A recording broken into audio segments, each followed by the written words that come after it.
marching on, standing side by side, and we'll carry on until all the fire's gone, blown away, away to lands beyond.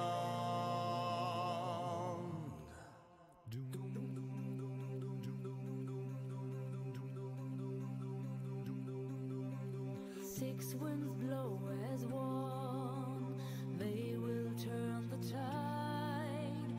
We are marching on, standing side by side, and we'll carry on until all the fire's gone, blown away, away to lands beyond.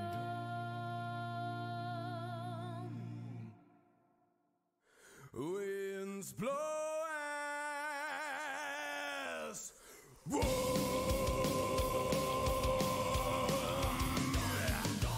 They tried to oppress us till fade out of our lives. Still they are the flame for dreadful fires. They tried to undermine us night by night. Now they are a massive full of lies. They never learned how to stand as one and how.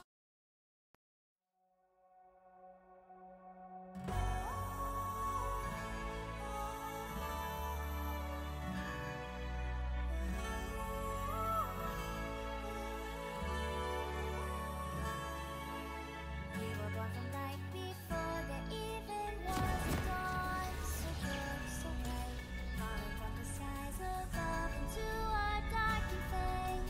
The time has come, walking through this world we bear the secret of our lives. The light we share, our destiny we shine, for we are meant to be the star guardians. Gone in a flash before our time, up in the skies together.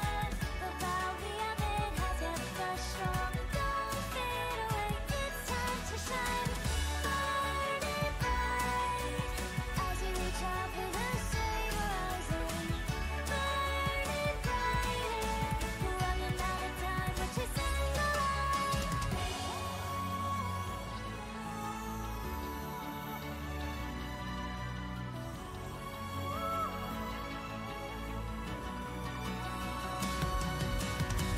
Gone in a flash before our time, up in the skies together.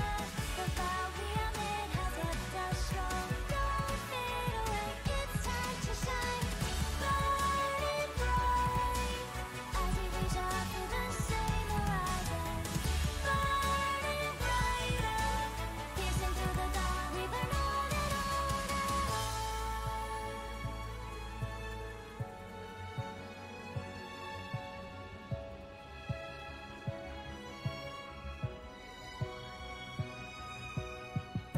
The thought of us stuck in my mind. I long for the days when we were young. The sound in my heart, the light in your eyes. But now I drown in tears, I cry, yelling your name into the rain. Don't push me away, let's head for the sky. Gone in a flash before our time, up in the skies together. The vow we have made has kept us strong. Don't fade away, it's time to shine. Burning bright as we reach out for the same horizon. Burning brighter, running out of time, we're chasing the light. Burning bright as we reach out for the same horizon. Burning brighter, piercing through the dark, we burn on and on and on.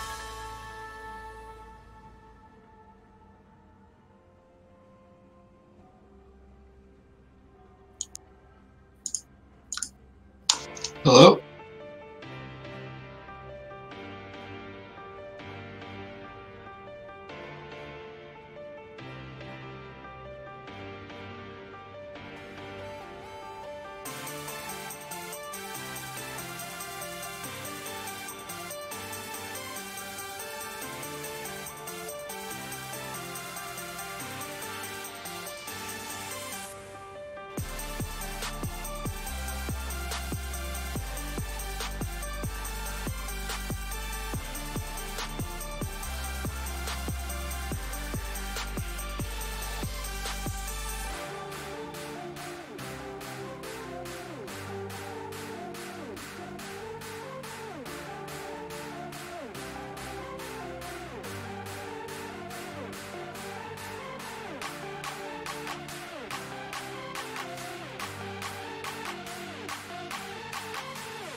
Well, hello everyone and welcome. This is week 5 Platinum Capped Get Wrecked LCS.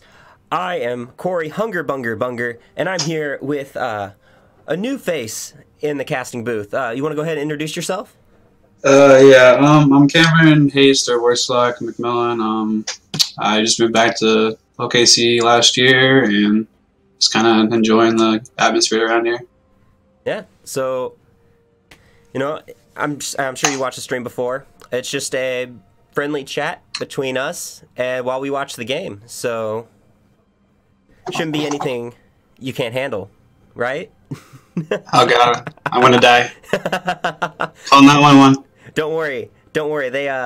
They let me cast, so you can't be too bad.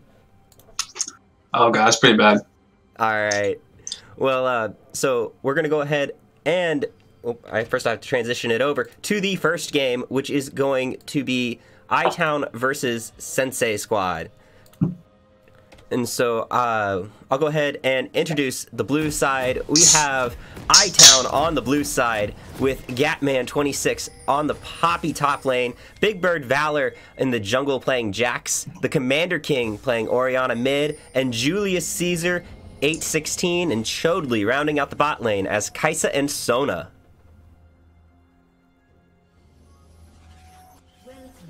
Then also, you say you want to do it? No, I was trying to say something, but my mic wasn't working. Sorry. All right. Do you want to introduce red side? I cannot see the rest of that dude's name, but we got Rex playing Scion, Waterbear playing. I got Waterbear playing Kha'Zix, Midnight Slushy playing Vlad, Boost Asian on Sivir, and Shroombear playing support with Lulu. Yep. So, looks like a regular start from Sensei Squad. They've got the 5-man point up.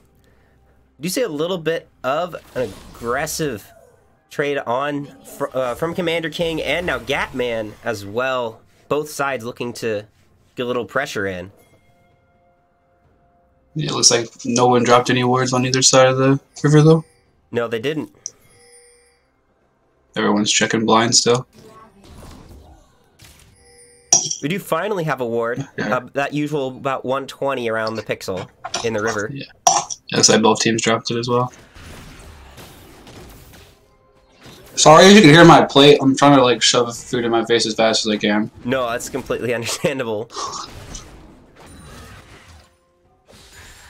No, other than that, just red side starts from both junglers. I'm curious to see what's going to happen. We see Big Bird Valor immediately going over to the other side, but thinking better of it. And yeah, is why he might. I guess he's just going to go back to vertical jungling, I guess. Like the worst thing that ever came about of jungling, but I don't know why you would go all the way to Wolves and walk all the way back to Raptors. Kind of questionable. Yeah, he was about. It wasn't at Wolves, but he was in the lane, so. Yeah.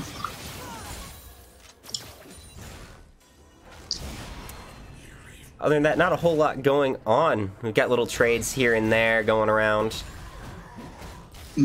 But both junglers pathing the top. Yeah, they are. We would say Gatman has to be careful. Waterbear is in the area, and he is extremely low. See Big Bird Valor there trying to take the scuttle, so they know he's there. But now Gatman goes into the bush. Waterbear collapses onto him, and First Blood goes to the Scion with the shield pop. I'm not sure what the Jax is doing. He kind of just let his top laner die to Scuttle. Should have committed a little harder. Yeah, I think he should have, just slightly. Also been ready for that. Should have known his top laner was a little low. Ideal ganking path. Even though the Scuttle is there, doesn't mean that the jungler isn't. Yeah. No words in the area. You could at least try to shield him from something.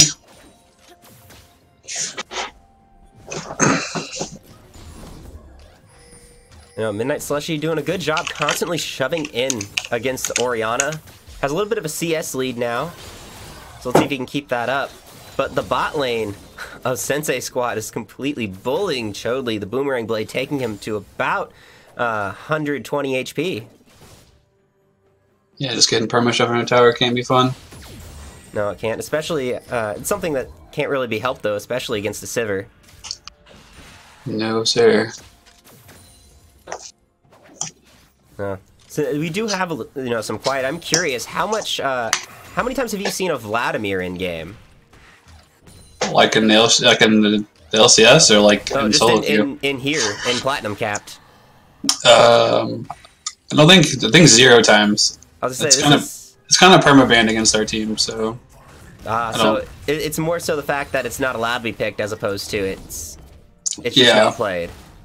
Yeah, I mean, I would assume it's probably being played a lot in other games. Champion's pretty OP. Now, so I know it's being played a lot in Korea right now, but I didn't know. I was curious. This is the first time I've seen Vladimir.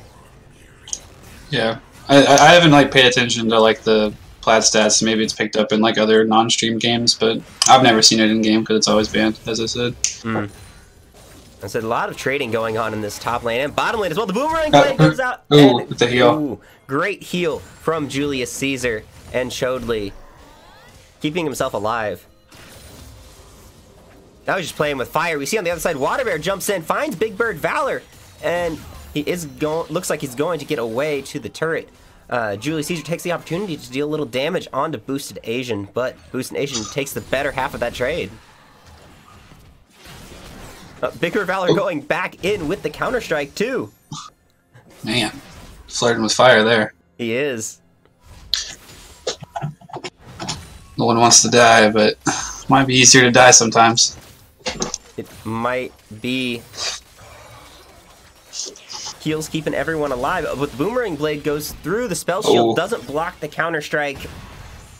But now Gatman up on the top side, getting Cancer Strikes extremely low. Totally being united by Shroom Bear. But that shouldn't be enough for the kill. Not quite. Shroom Bear really looking to be greedy. But gets Counter-Strike, a beautiful jump from Big Bird Valor. The heal comes out, and the Boomerang Blade, though, bounces back to get the kill for Boosted Asian. No, it's a free dive. That is a free dive. And double kill, and 3 kills now. Good juggling of tower aggro by the bot lane of Sensei Squad.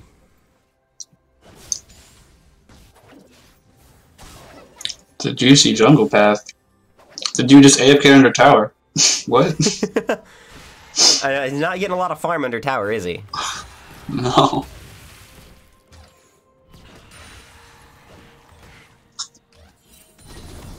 Midnight Slushy's trying to be aggressive still, getting punished for it. Still has a lot of he still has a CS lead though, so not too worried. Waterbear needs to be careful though. He has Smite. He's trying to save it for the save, but that was risky.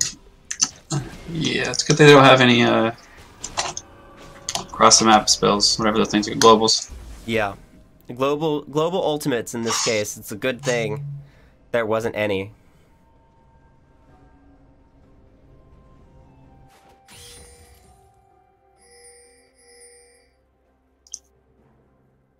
Kind of surprised if Vlad's not going for the double CDR items start. The Codex and the Kindle Gem. Yeah, it is, but we see a lot of Vladimirs do the Hextech Revolver. But on the top side, we have a massive brawl. Cancerous Rex coming out on top.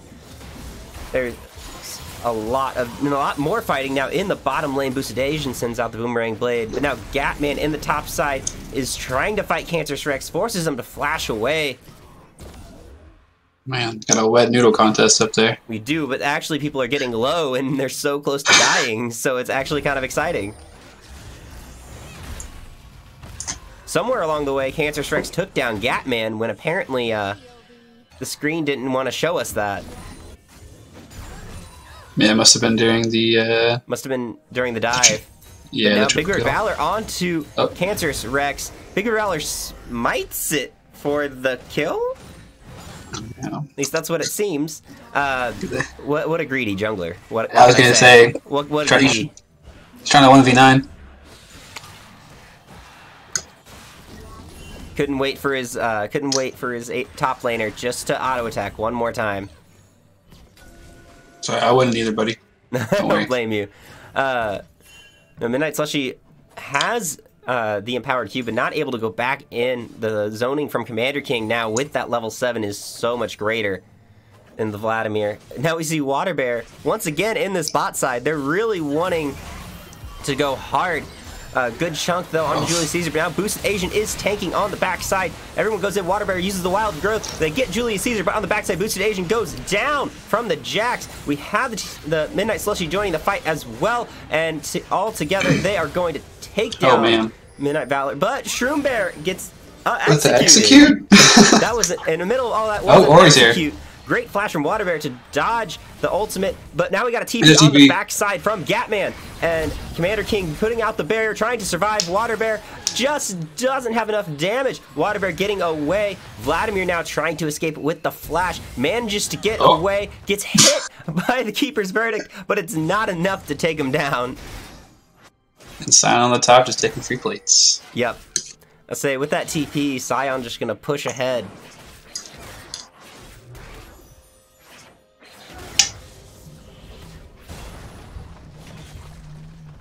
No, overall, just it was a really good reaction from Big Bird Valor. Just really unfortunate for them. Sensei Squad doing a good job of rotating as well to keep the priority. Feels bad.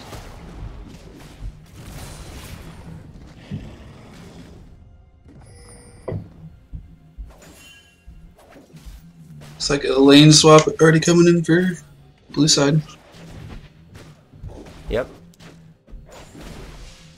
Whoop. Let me. Nope. We've got. Sorry. So I've noticed there's a little bit of. I need to turn this down just a tad because I've noticed that you can hear. Oh nope. Then you can't really hear me. Oh well. Shouldn't be too bad. Oh, am I coming through twice? I can turn my volume. No, it's not you. It's there's people are vacuuming upstairs. So. Oh. Yeah. So. Every once in a while you hear a dum dum dum of vacuum, but it's all right. We'll I just saw you had ASMR on. We'll play through it. We'll just have to talk extremely loud.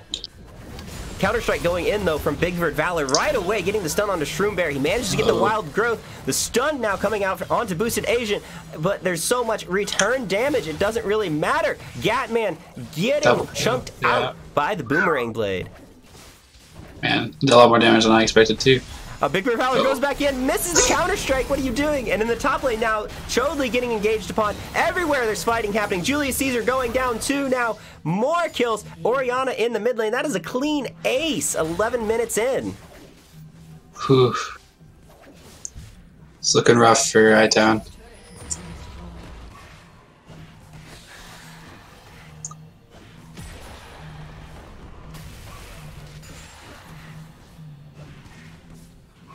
Sounds like you need to talk to your upstairs neighbors that you have important duties on the weekend. No, it was just unfortunate timing. Well, part of it, there's just unfortunate timing everywhere. Jack was out. His roommates forgot that I was coming to do the casting, so first we had to get me in the house, and then we had to do all this other stuff, and... Man. Yeah, it's just a bad day. Yeah, it's just not a good day. So spring break, so. Nah, it's alright. It's what happens. We got a little bit of a fight now going up in the top side. We got Shroom Bear and Boosted Asian coming down to join. Gatman is charging the Keeper's Verdict, gonna knock away the Scion, but the chase is still on. Boosted Asian wants that blood. It's unfortunate for Poppy that she didn't hit all three of them. It was, but they're well played there, not getting grouped up all together. So they could be all three knocked away.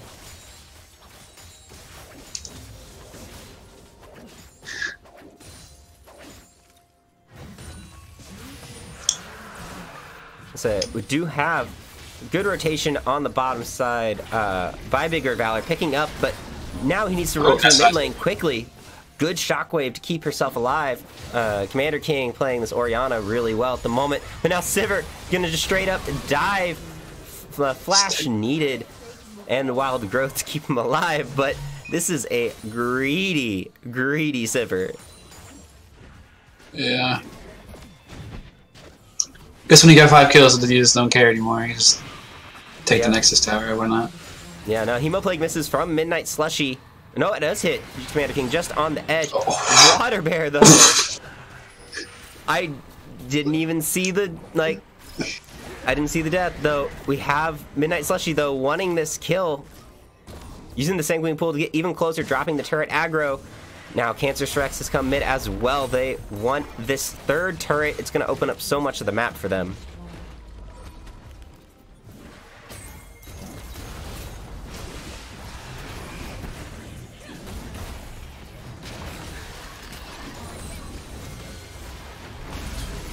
Cancerous Rex uses the ultimate. They're going in. Big River Valor gets knocked up, and Midnight Slushy takes another kill for his team.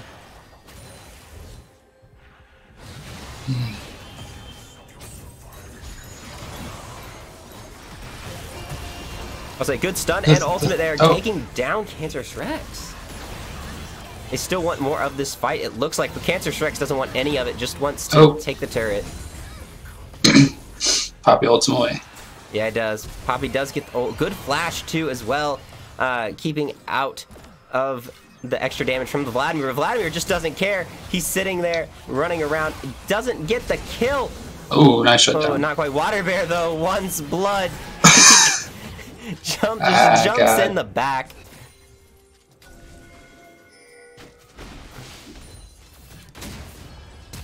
No, man, he flashes away from the Poppy, trying not to get stunned. He wants to get out. Doesn't want to take this fight. Doesn't know how many members of I-Town are nearby. I feel like it didn't matter. I feel like he took them all. He probably could. He's 6-0. But that is going to be a huge shutdown. It's 1,000 gold if he gives it over. Yeah, I-Town needs to focus on those. Yeah, I-Town wants to focus on that. You've got some gold. Yes, they're a decent bit behind, but you know, the shutdowns aren't going to help them out a whole lot, but it is going to give them a lot more confidence. Yeah. It feels bad when you have a pickaxe and a crit cloak in your inventory, usually Kaisa. Yeah, it is. It's just, you're like, give me the Infinity Edge, please. And your opposing AD carry has 2 items now. Yeah.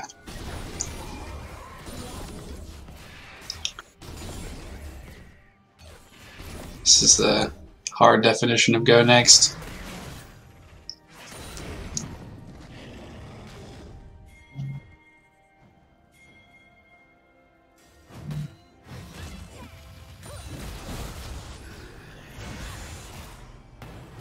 Cancerous Rex just doesn't care. Just can't tank the wave. Nope, doesn't care at all. Just gonna tank it. He's got a lot. These bouncing blades doing a decent bit to Chodley, forcing the heal.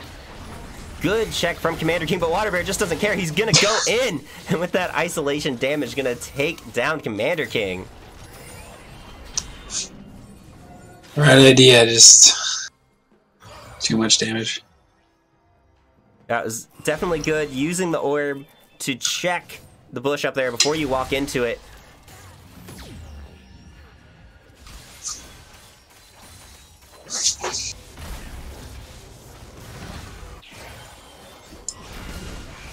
A Big River Valor going in, doesn't get the counter strike. A little, but really good movement from Chodley. Oh, unfortunately, on the backside, we got the counter pinch from Vladimir. Water Bear tanking turret. We get the flash from Big River Valor, an attempt to take him down. Does go down in the process. That power Q almost one-shot her. It almost did. Those Vladimir empowered Qs are rough. We do get both ultimates from the top laners as well in their duel. Gatman is getting extremely low, but we've seen that doesn't really bother him before. Able to take good trades with that shield.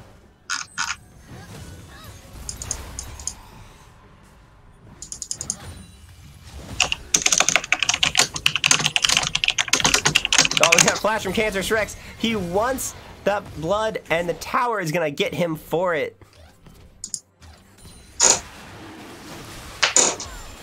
But we see on the backside, Sensei Squad is picking up the dragon, and that is 2 oceans for them. That is not something you want to see if you're I-Town. Just going to allow them to have so much more sustain.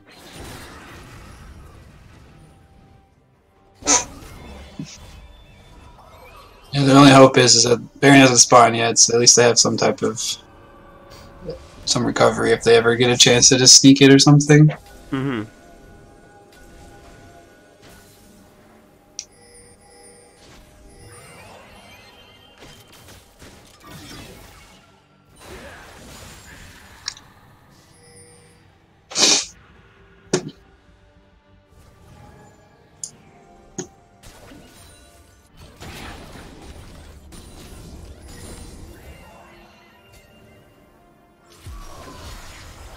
We've got the ultimate from Boosted Agent going out onto Commander King. Commander King doing best to try and slow. Gets the Shockwave. Sholey comes in almost with the save. And then we have Big Bird Valor coming in, getting that kill, finalizing it. Now we see them trying to engage onto the other two members of Sensei Squad. Big Bird Valor popping the Grandmaster's Might, but no one able to get a good picking point. It's now a 3v4, but Sensei Squad is not afraid. Running in, the Crescendo goes out, gets the stun onto Water Bear, disengaging even more.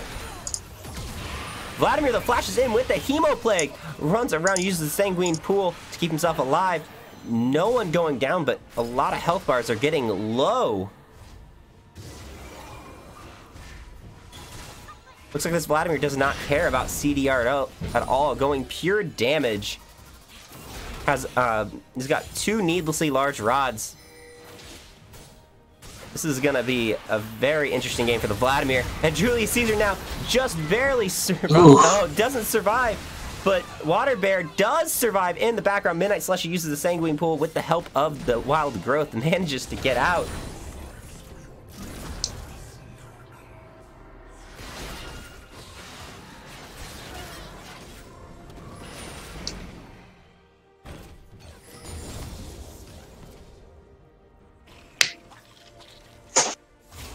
Just an unlucky game all around, it seems like. Just living with like 10%.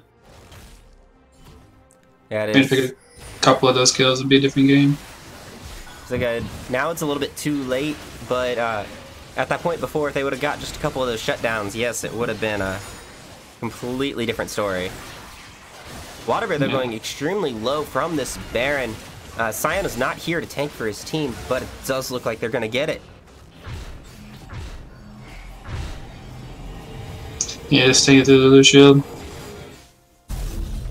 Yep.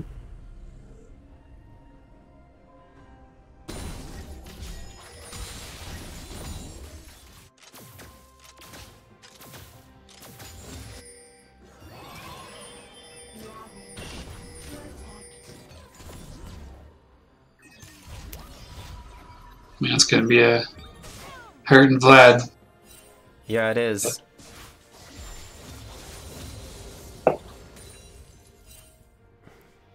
This Vlad is going to be hurting a whole lot. Got a figured that was going to be a Rabadon's, but now we actually see it. That's going to hurt. If he didn't hurt before, yikes, is all I can say. Yeah, if anybody tries to face him, I think they just get comboed one shot down. Doesn't even matter who you are at this point. Even I think the Poppy face checks, I think she just dies.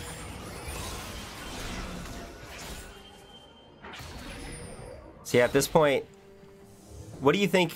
Oh, we see three people going in, a Crescendo going out. Water Bear is going to get stunned up, but the Wild Growth keeps him alive. On the backside, Midnight Slushy, like you just mentioned, destroying Julius Caesar. We have the ultimates on the backside. Water Bear pops the stopwatch to keep himself alive. Water Bear goes down. Go down, shut down, going over to Big Bird Valor.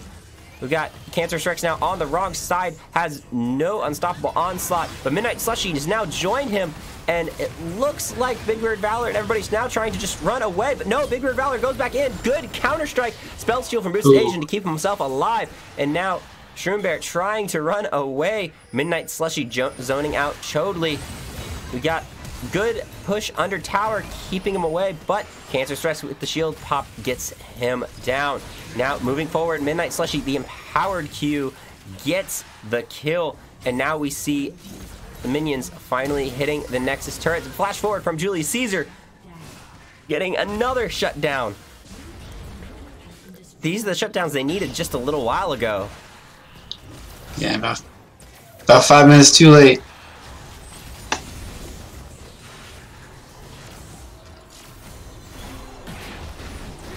It's a good ultimate there. Shroombear has to use the Wild Growth on himself to stay alive.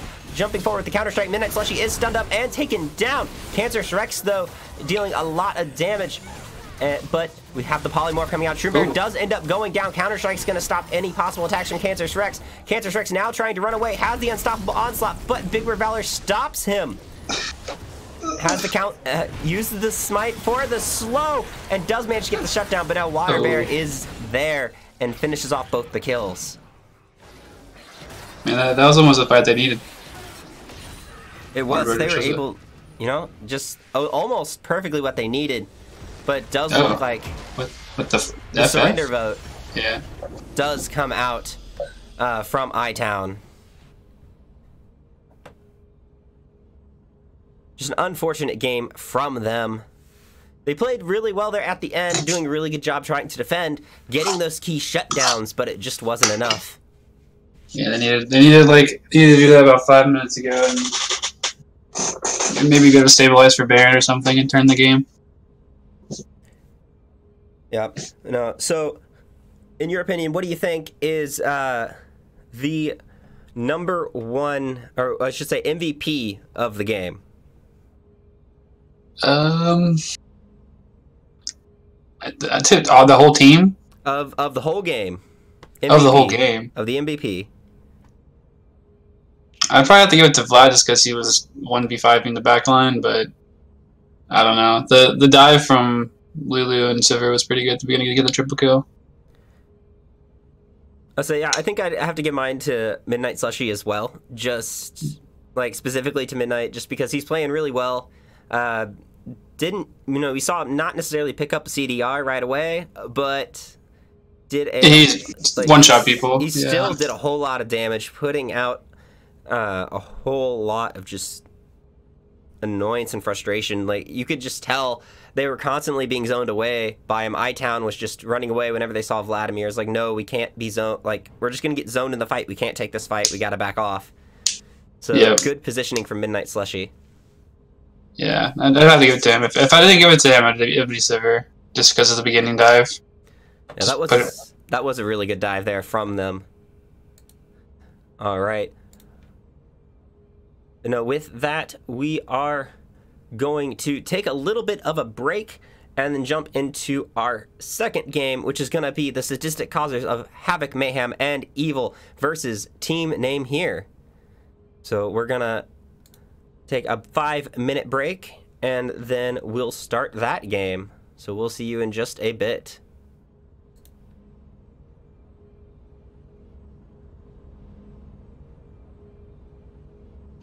Oh, man.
All right, and we are back. Let me, yeah, we go. Now, all right, we're back now. We've got, you know, this game should look a little familiar to you, huh? Oh yeah, this was probably the most stressful game of League I've played in a while. Well, so we are back. We have a team name here versus the sadistic causers of havoc, mayhem, and evil. So, which team would you like to introduce? I guess I'll introduce my team on the blue side. We got Reptar playing Cho'Gath. I'm playing J4. Ethereum playing Cassiopeia. Karasuda playing his one-trick Callista, and Ignorant is Bliss on Alistar. All right, and on the red side, we have Edforius as Malphite top. Echo in the jungle on Kane. Zale 1212 playing mid lane. Lissandra, and then blue Ashley, and I support my team on Ash and Karma in the bot lane.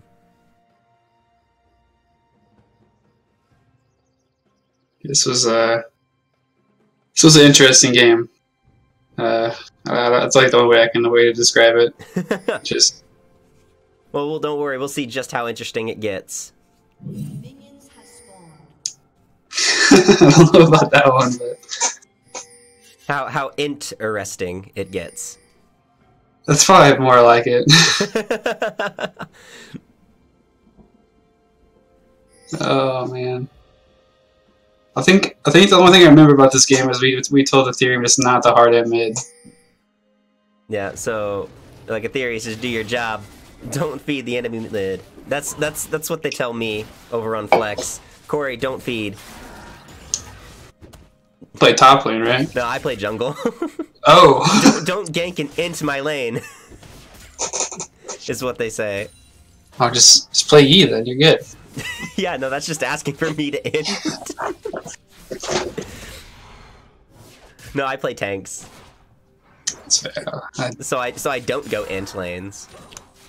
Just play J4 and you'll thank me later. The champion's busted. No, you see Kane though doing the red side start that he's known for, going from chickens red into Krugs. That AoE he has helping him a lot. Yeah, he's full clear on top side as well. It doesn't even path down to maybe stew wolves into a blue buff or something. He's gonna full clear.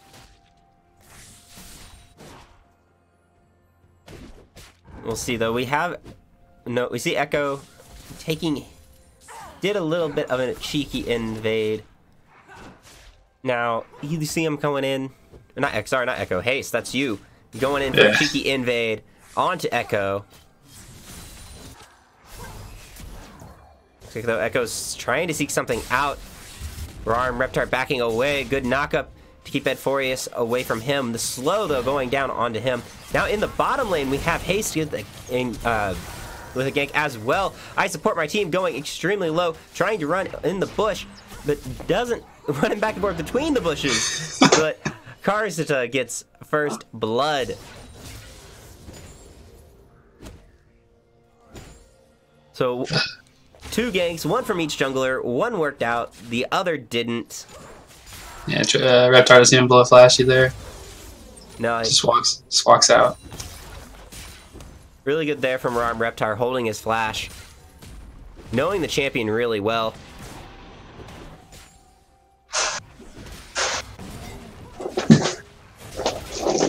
So just a lot of damage. That E doing % health.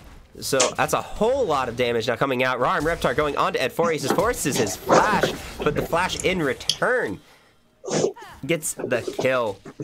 The solo kill. Zale turning his fight around, jumping back in on Ethereum. Ethereum low on mana, not able to keep sending out those twin fangs.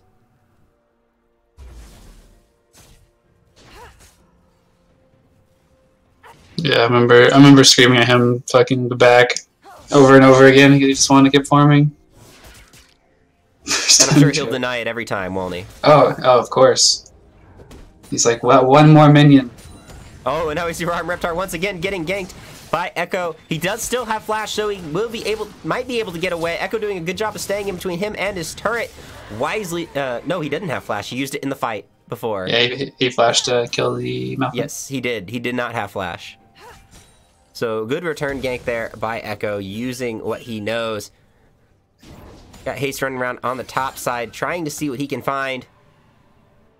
Doesn't appear to be a whole lot. You're just trying to hold the wave so it doesn't bounce terribly. Even though I think it still does, if I remember correctly. So it looks like Edforius might freeze that. Or attempt to freeze it at least. So that isn't necessarily good for Reptar. We see a CS lead already in the top lane for Edforius. And with that wave being pushed under his tower now, he can just hold this here. Perfect ganking opportunity for Echo again.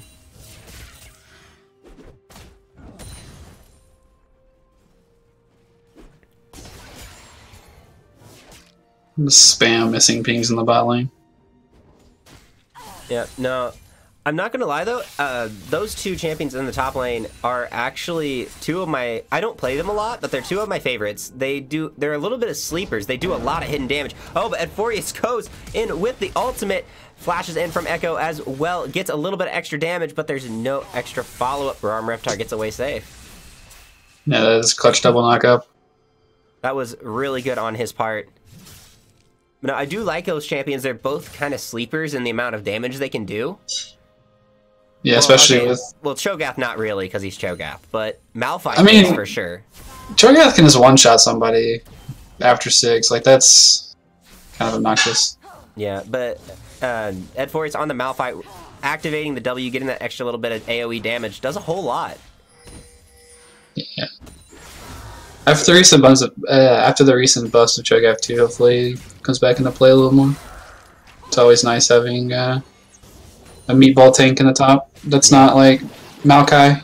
Yeah, no. If you want to see some good old Cho'Gath, just come over to Gold Capped. We've got a Cho'Gath main down there. Ooh, that sounds scary. Yeah.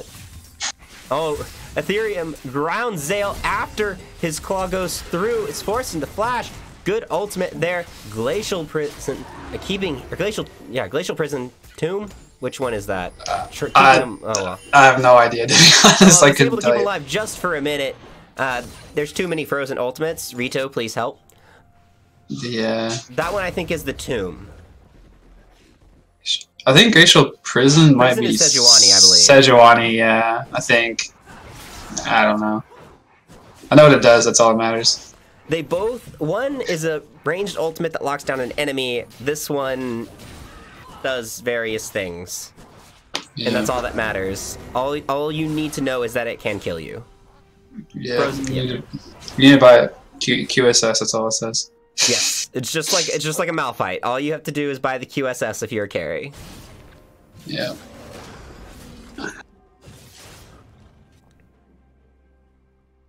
It looks like I support my team sitting around. He's like, can I have the blue buff, please? Looks like he's sitting around Echo, just like, can I have it, please, please? Not wanting to quite.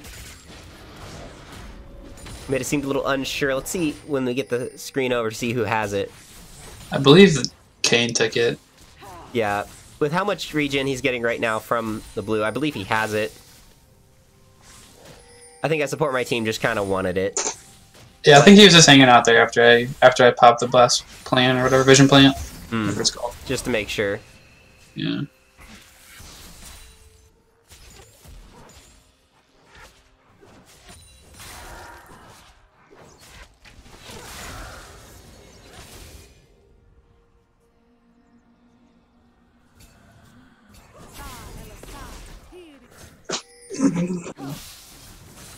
No, Ethereum going really aggressive, getting a lot of damage onto Zale once again. That phase rush allowing him to jump in, now in the top lane. Good dodge from Edforius for the knockup.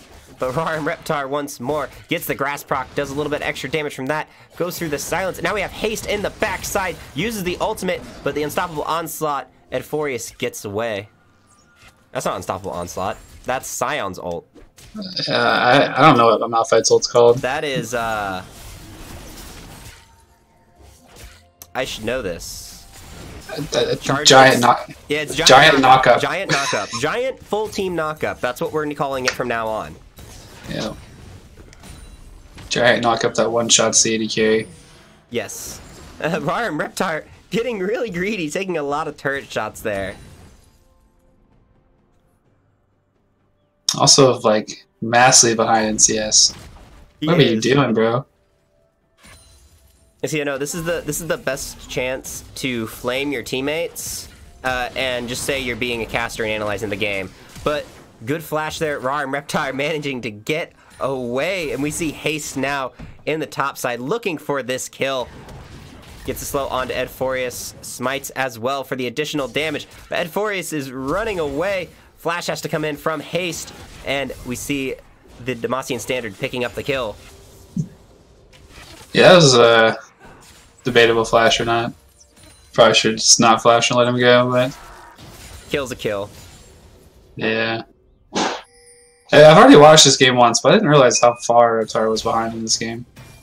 Besides getting the solo kill.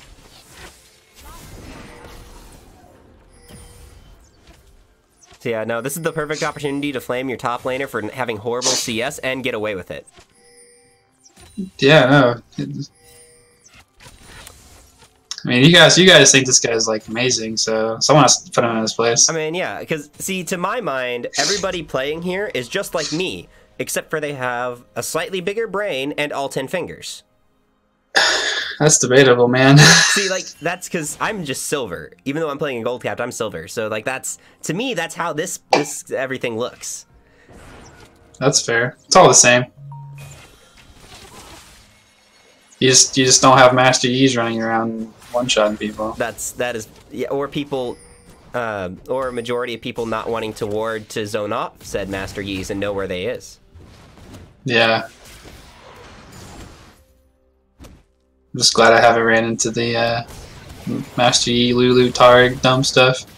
Yeah, no, we do see the ultimate once again, and Edforius going unstoppable, getting out. Rar and Reptar with the early speed up from the Righteous Glory runs in there. The Echo on the backside. A good feast from Rar and Reptar keeps him alive. Haste, the target of Echo's ultimate. I don't think that was quite what he was going for, but good body block. Yeah, that was game changing. It was not really a game changer, but But it was a good job making sure your top laner stayed alive. yes, misclick on Ego's part. Should have been free.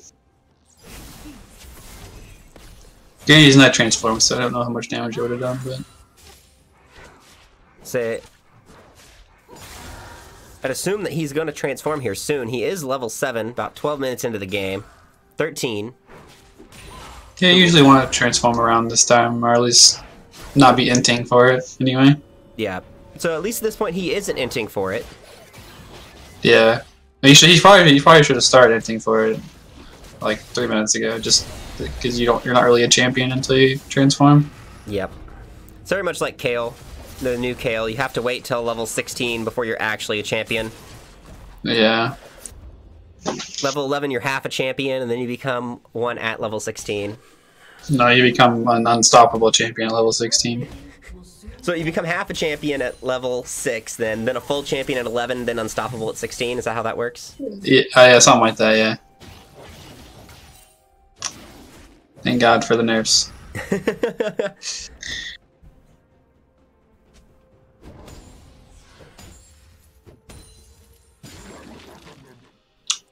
Just buff my boy Hecarim. That's all you need to do. Hecarim is fun, but not a whole lot going on here right now. We do see Drake coming up in a little bit. A lot of vision pings coming down. Yeah, it looks like everybody wants to have that vision control. We see that we've got Team here having really good control of that. Drake has a lot of vision out around there already. Shmez behind.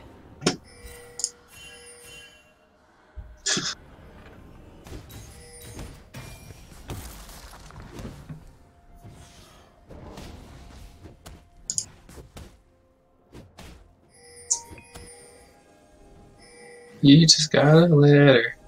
Yep. Wonder who it's from. Something like that, right? Yeah. Something like that. Oh, sorry, going on to... No. Oh, no, we got a TP coming Just- in. Ignorance is Bliss getting really aggressive onto blue. Ashley, Rar and Reptar TPing down as well. Looks like they want this Drake. Why am I your favorite jungler? I don't know, but the fight has breakout. Echo is going extremely low. Glacial Tomb goes in onto the Sejuani, or goes in onto the Lissandra, forces the flash away, and Furious now just soloing 3 members of the enemy team, running down. We have the baby cage going down, and Furious is gonna go down to Ethereum and the Poison Fangs. Man, that dude almost actually just soloed 3 of us. I don't remember that at all. Did. Ethereum almost dying there, but now healing back up with the corrupting potions. With the Herald in the mid lane, that's going to spell a turret. Most likely a second. The kill going in. Zale now has to pop the barrier, and the claw is not enough to get him away. Rar and Reptar is rooted, but it doesn't matter. Shelly's going to get one final charge into the tower.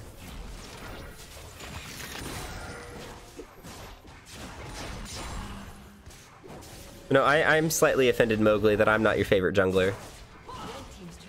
You don't even know who I am. How am I your favorite jungler? all I do is int.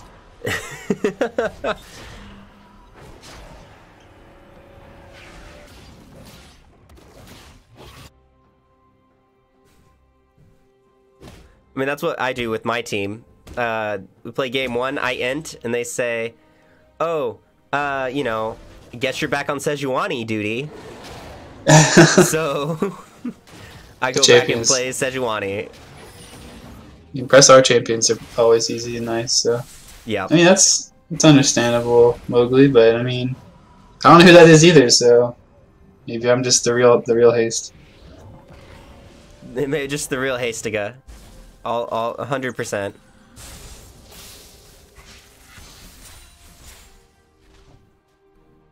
Zale running away. Ethereum starting to look really scary now. Definitely took your advice in that early game, not inting in the mid lane. Has himself a CS lead, and we got 3 kills as well.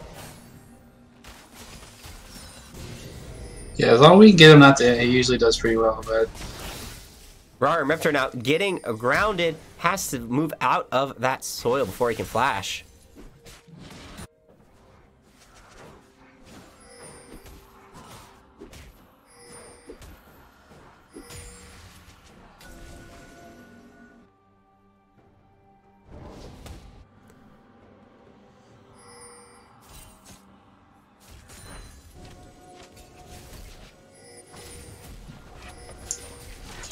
A little bit. Let's get a little bit. Sorry, stalemate. So it's just a vision stalemate right now. Yep, we just got a little bit of fighting for vision back and forth. Not a whole lot going on. We do see that Kayn did transform a little while ago. After that last fight, I don't know if it was before or the last fight around the Drake, but has transformed now. Does have Rost form. Now he does big boy things. Yeah, now he does big boy healy tanky things. But yet still does damage. Yeah. Good job, right? One of these days they'll know what a tank is. I thought the tank was Nautilus. Oh, now we see Echo. Good knock away, but the stun goes through with the Enchanted Crystal Arrow. Echo goes untargetable really for a moment, but now we see Ethereum on the backside. The turret, though, is going to slay any chance they have. Yeah, that was the weirdest interaction between Alistar Headbutt and I had not. KW. Yeah, I had not seen that before either, and I actually kind of liked it. That was a pretty cool interaction. But now we see Zale going in, taking the claw. The QSS is popped by Ethereum, but it's only the root and not the Glacial Tomb, so he goes down. Yeah, that was the inting we were talking about. Yeah, that's a hey, don't do that. Ethereum, bad Ethereum. Yeah.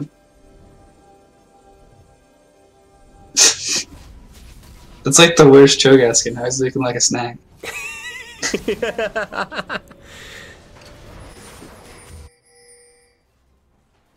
I don't know. I don't know. Mowgli, maybe he's into that kind of thing. I mean, I guess it's not like the... Maybe, the oh, maybe original. look, it looks like chicken, you know? Looks kind of like a chicken. But no, we get a stun going out. Blue Ashley, the auto attack goes through, but I support my team, giving the speed ups, allowing her to get away. I mean, I can kind of see it. It looks kind of like a chicken. That's a weird looking chicken. Or maybe a gator. Gator is good. I can see a gator. Yeah, yeah.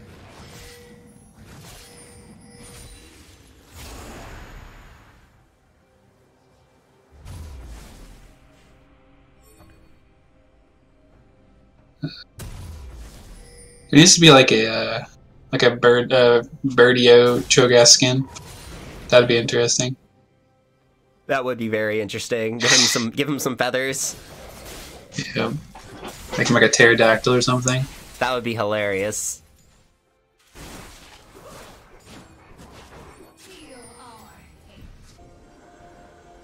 Alright, we see vision battles going in on the top side. We got some wards now onto the Baron.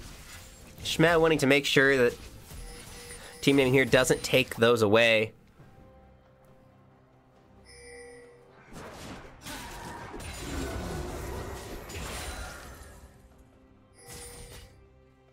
But now it looks like they got 4 from down there. Cho'Gath has the teleport. It looks like they're going to try and get this Drake. It's going to be a Cloud Drake, so a little bit more movement around the map. It's definitely going to be useful. Yeah, a little faster rotations.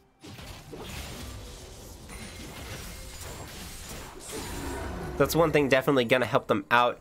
They've been doing, team name here, been doing a pretty good job moving around the map. A couple times they've got caught out, but just overall, really well done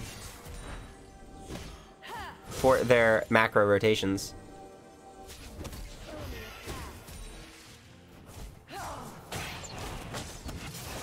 Look like though Smet is going to clear a little bit of vision, take this chance, go onto the Drake, and secure it. A late smite goes in to secure that. Now Ignorance is Bliss going in with a 2-man knockup. The cage goes down. Ethereum gets a kill on the backside. We have the knockups from Malphite, and Rar and Reptar just feasts down on the enemies. Now more Rens coming out from Karasuta, getting lots of kills, pumping out a lot of damage. Yeah, that champion does some absurd damage. It does, and with those 3 kills, looks like team name here is rotating over to the Baron. They don't care that there's a vision there on the backside. The only person up is Ash, and I support my team is just now coming back up again.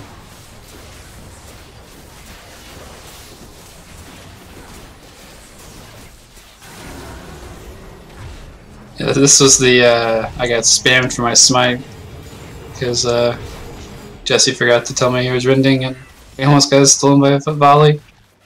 Yeah, well, at that point, I'll say Ren does more damage than Smite, doesn't it? Not anymore, I don't think, with Not the anymore? Okay. 50% nerf or whatever it was. Okay, because I remember it used to do more, which at that point it was on the ADC to smite that and get that number right. Yeah. Yeah, it almost was one more auto attack, but It was. By the way, nice job with that blue buff there. Walking away with the 1 Yeah. HP. this was the I need that. I need that. Can Run you- away. Don't take it. No, no, no. Yep. Let me guess, it was Ethereum running by. I need that. That's my blue buff. Yeah, and he doesn't even take it for like 5 minutes. No, he's like, I need that blue buff. Wait, I'm not going to take it yet. Just leave it until I need it. Yeah. Jungle lives matter, guys.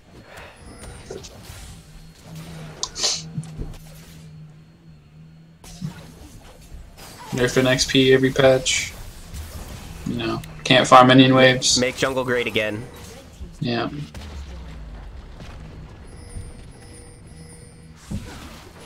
Looks like team name here using this Baron really well. Rar and Reptar trying to go to side lanes, push, get extra turret damage, while the rest of the other 4 stay in the mid lane, setting up a classic 1-4. They have a wave in the top side that is pushing. It is going to crash into that top tower too. Looks like the group of 4 is going to head up there. This was like the worst macro call we've ever had in our lives. We're like, go top, and we just run back to mid lane. Yeah, we're like, go top. I can see that. They're like, go top, and everyone just runs back mid. A little that could have been a free tower there. Don't necessarily know what happened. Maybe it was a not everyone all run top at once, and so not everyone all ran top at once. Yeah, I don't remember exactly. We were like, the tower's free, but then we're like, we should go mid. Oh, well, the tower is free. You got the wave pushing into it now. So that is a lot of damage going to be happening to it. Ed4 is now getting engaged upon by Ignorance is Bliss and the Cho'Gath. We have the Enchanted Crystal Arrow coming out as well, but now the entire team is here. Karasuda doing a lot of damage on the backside. Ignorance is Bliss has to pop the ultimate to get some resistances, but now Karasuda on a rampage, taking down Echo.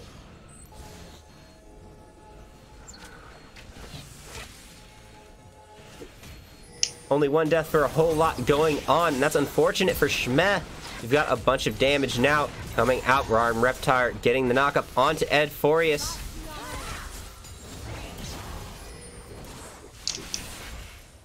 Cannon Minion, though, with the Baron buff, is outside of turret range. It's going to be really hard to kill. Rarm Reptar is like, nope. I'm going to protect this. This is mine. He's just trying to feast it. I need more stacks. Well, he can't feast his own minion. Not yet. Not yet. Just wait. Dota strats coming into play. Minion denial. Man, this game would be so different if that was the thing. I know. It would be absolutely crazy.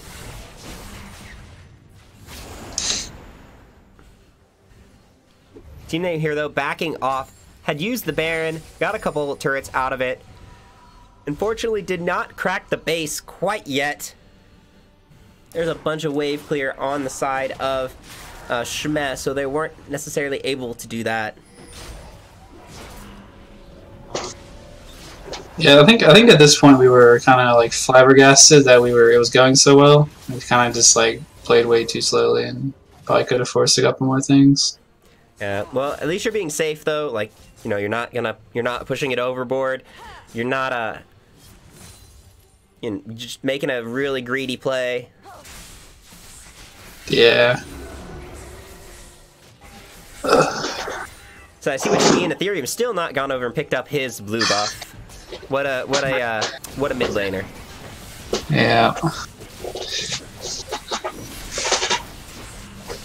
Jungle's mid difference, and this is what I get. I know. Just gonna take every blue buff from now on. Just do it. Unless your mid laner comes over immediately while you're tanking, while you're getting it, then don't give it to him. Oh yeah. Don't do it. It's a trap. Every time. But after I'm gonna hear, I'm out of mana. Well, and you should have got over and got the blue buff. So that's what my mid laner does. He sees me taking the blue buff and he goes, hey boss, can I have that? So he'll come over and pick it up, and it's a drive-by. I think Ethereum's so used to solo queue, he just doesn't get blue buffs, so he just kind of just like, you know, it is what it is. He's like, I'll just go pick it up when I want to, because my jungle will actually leave it for me. Yeah.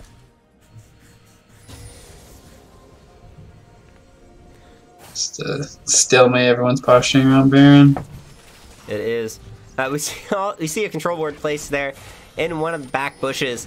That was a cheeky little placement there to deny Ignorance's Bliss some gold. They saw him working on the control ward, popped another one down immediately. I didn't even see that, to be honest. It's a cheeky little thing. You pay 75 gold to deny the enemy 30. Gold denial, key strat. For the supports, they don't need gold. They just have to buy 50 wards. Yep.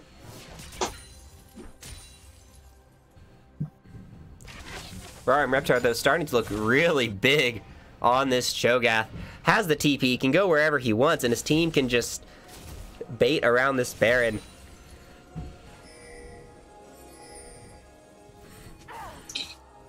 Yeah, at this point, I'm pretty sure he's just unkillable. With stone plate. Yeah, with the stone plate, has the Warmogs on the backside. And you see him running up to the rest of the team. Pops the... Oh, good knock up there from Ignorance Bliss, not allowing Zale to go through the claw. And the cage going down to secure the kill. That's a little overboard. A little bit overboard. Righteous Glory, everything all used here, but it is a kill secured, which allows them to focus more on this Baron. Haste just waiting for his team to run around the side before starting it. And it has been known. They see they have the blue ward in there. Ash Arrow comes through for the vision, but good feast from Reptar with the secure. No, that was all me. It's all you. Yeah.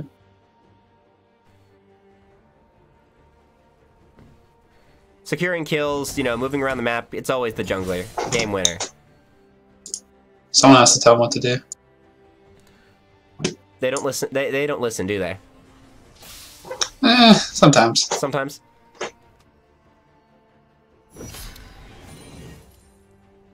Now here we go with that Baron once again. The grouping as 5, looking to take down the first inhibitor turret and crack into the base of Shmeh. I'll say team name here coming in. This will be Shmeh's, if team name here wins, this would be Shmeh's first series loss, right? I believe so. It's in the face still. Unless they lost last week. I don't never pay attention to that. I don't think they lost last week. If I remember correctly, they're undefeated in the stats. Yeah, I don't think they dropped a game. I think they're 6-0. Or 8-0, however many games we played. So if they lose in this series, that's gonna be their first loss ever in the Platinum Cap this split. So this is really exciting for Team Name here if they manage to pull this off.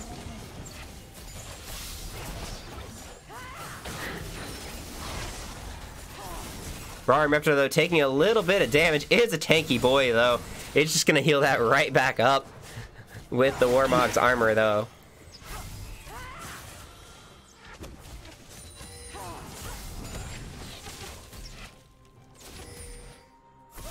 We'll just casually retreat for the Cloud Drake. Yep. There's you know, gold to be had. There's an objective. It is an Infernal Drake. So that's going to give them a lot of extra damage. What a great play, guys. What a great play, Ethereum. Quality map rotation. We're a turtle, slow and steady. Oh, no, this is the even better play right there. Not only dropping back for the Drake, but for the red buff as well. That's a quality play. Now we just need to see Ethereum go for that blue buff. Oh, he already has one, never mind. He doesn't need it. Yeah, I think he took red sides. Yeah, might as well go get it though. It's about to spawn. It's about to spawn. You might as well go get it, right? Go, yeah. Ethereum. Go get the blue buff.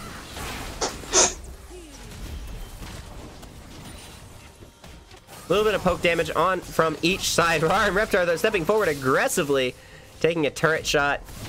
There we go, with the knockout, we see the engage from everyone on Team Name here. We have Karasuda in the backline getting targeted by Echo, but so much damage. Echo needing to pop the stopwatch, goes invulnerable, but still goes down to Ethereum. Zale pops the Glacial Tomb, and needs to flash afterwards. Ignorance is Bliss is on the other side of the wall, but the wave comes in. We have Ignorance and Bliss now re-engaging with the combo. The Karasuda ultimate knocks Ignorance is Bliss into his death. Yeah, he entered that really hard. Oh man. Now Edforius on the other side looking for haste, trying to get a kill, but the damage is now done, even though it went 1 for 1. 2 inhibitors down for Team Name here.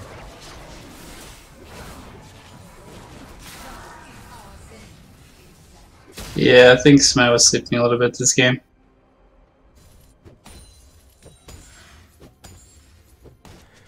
Overall, though, it's been a relatively quiet game in terms of kills. There have been a lot of fights, but There's 18. I guess not a lot. It's not a whole lot. lot in compare. It's 18 kills in 35 minutes, so not a whole lot of kills in this game. A lot of fighting. Each team fight maybe resulting in 2 or so kills. Yeah, I mean, once the front line's dead, they kind of just everyone just kind of runs away for both sides. Mm-hmm.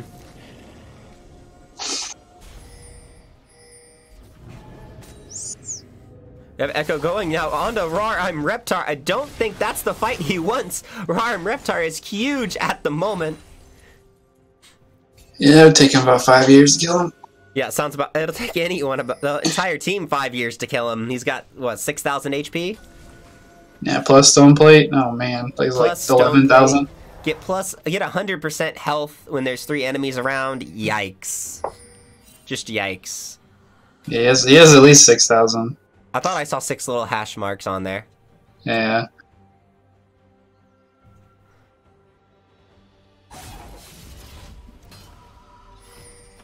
No, Shmed now trying to fight back.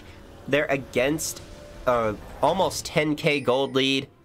It's not the worst gold lead you can have, but oh no, Rarheim Reptar hopping.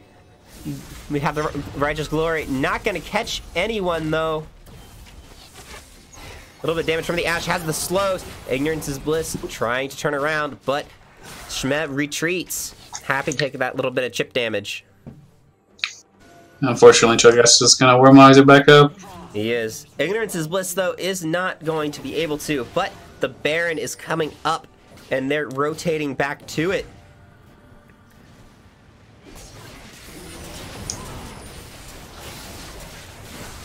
Shmed probably knows, but there's nothing they can do. They're trying to clear out the waves. They know now, but it's too late.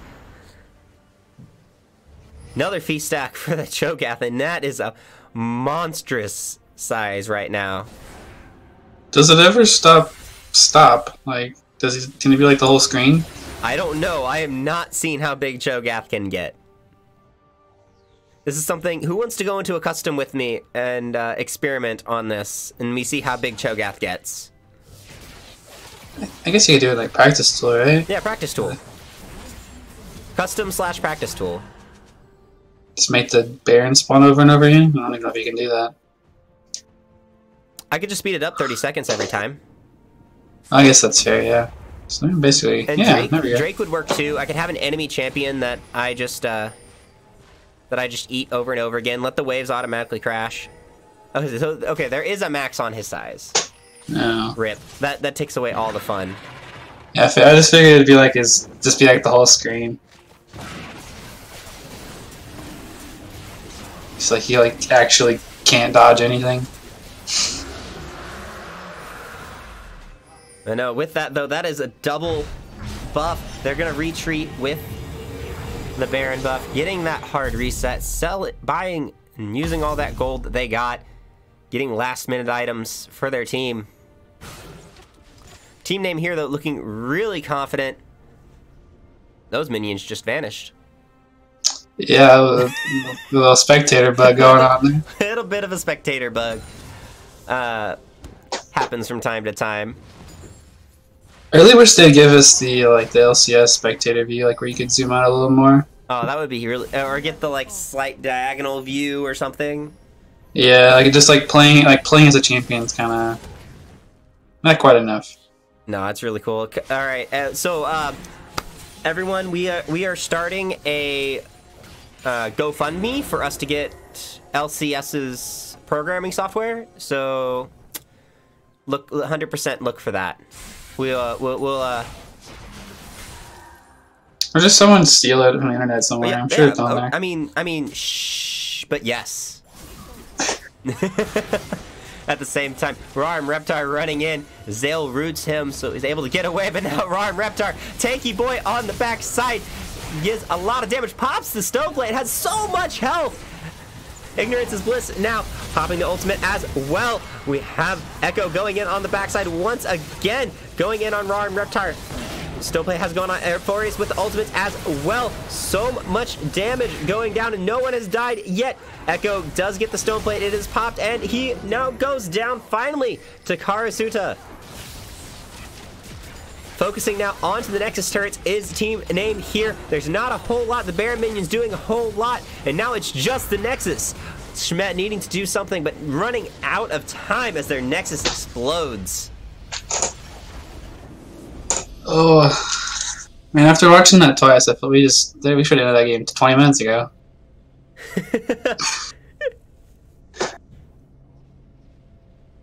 Maybe you could have, but overall, really well played, slow, well fought team. Like well played team fighting, well played, just slowly taking one thing, getting a kill, going and getting an objective, seeing an opportunity, going and getting the objective, kind of thing. Good macro play there from team name here. So with that, we see Shmez's first loss in a game and a series. So congratulations, team name here, taking down the Giant. What do you think, Haste? What do you think is your MVP for this game? Well, me, of course. I didn't die. You didn't die. Neither did Karasuta. But I'd probably have to give it to Reptar, unfortunately, considering he was like the entire voice of the game and also just eating so much damage for the team. He was eating a lot of damage. So I think I will have to agree with you there. Rar, I'm Reptar. Sorry, Ethereum. You did do a lot of damage. You didn't int. But I'm going to have to give it to Rar. Rar doing a lot of work in these fights, keeping his team alive. Just staying alive, being a tanky boy, doing Cho'Gath things. 3, 1, and 10 as well. That is the highest kill... Nope, you have the highest kill participation. But second highest kill participation on the team. So, really well done there. I can't give you MVP Ethereum because of how much you actually want to be MVP, right? Yeah, so you want MVP, so we can't give it to you. That's how this works.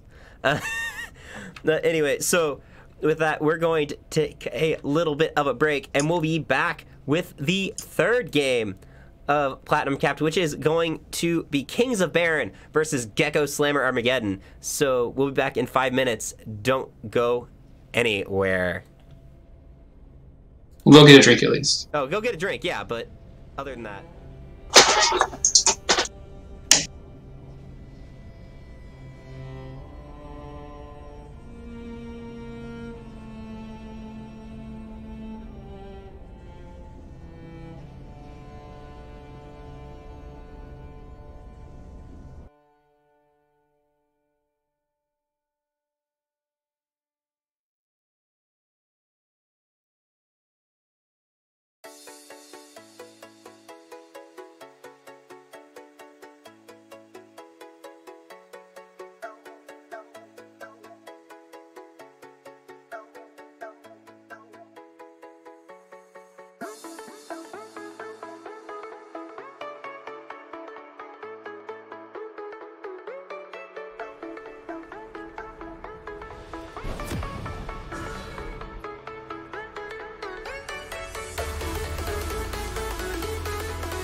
All right. Once again, we are back. So let me get that out of the way so you can see. Hey, so I know you wanna see the lovely game. So anyway, we are here ready with the third game of today. Is Kings of Baron versus GSM. So I'll go ahead and take Kings of Baron. We have UNSC in the top lane on Gnar, Mowgli in the jungle on the Kindred, Ionic Wind playing Malzahar mid, Fargo and Joking Chance in the bot lane on Kaisa and Morgana. On the red side, we have Jin McCain playing Jax, Mistress Yi on the Sejuani, definitely not Renji playing Galio, Naked Beekeeper, and Little Falcon on Lucian and Nico bot lane. I say no. I don't know what you're talking about. I see 2 Lucians in the bot lane. Oh, that all for one? Yeah, no. I know it's hard to tell, but look at that little bush. That looks like 2 Lucians. Yeah, you're not wrong. You know, I think we've got a little bit of trouble on our hands already. But which one's the real Lucian? I think it's the one that looks normal. See, that's not the real Lucian right there we see on screen right now. Okay, That's what I think, at least. that's fair. Oop. Here I go Oh. trying to... There we go, we got it back. I haven't seen a Malzahar mid in a long time.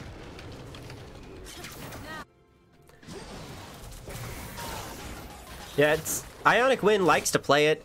He plays it every once in a while. I've seen it a couple times from him. The strong Malzahar tax game.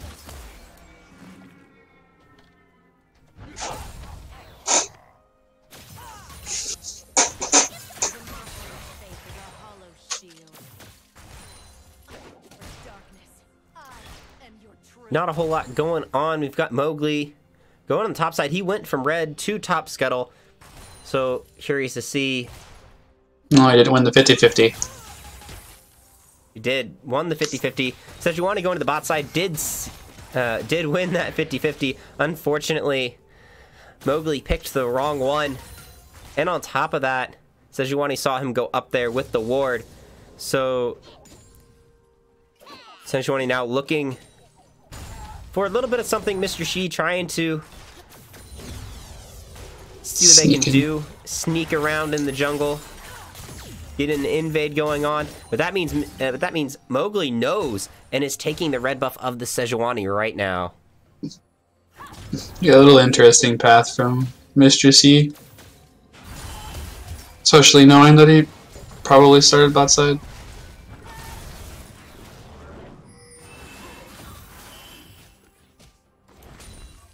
Yeah, unfortunately. Knowing that you started the bot side with that red buff being taken away, but there's not a whole lot Sejuani can do.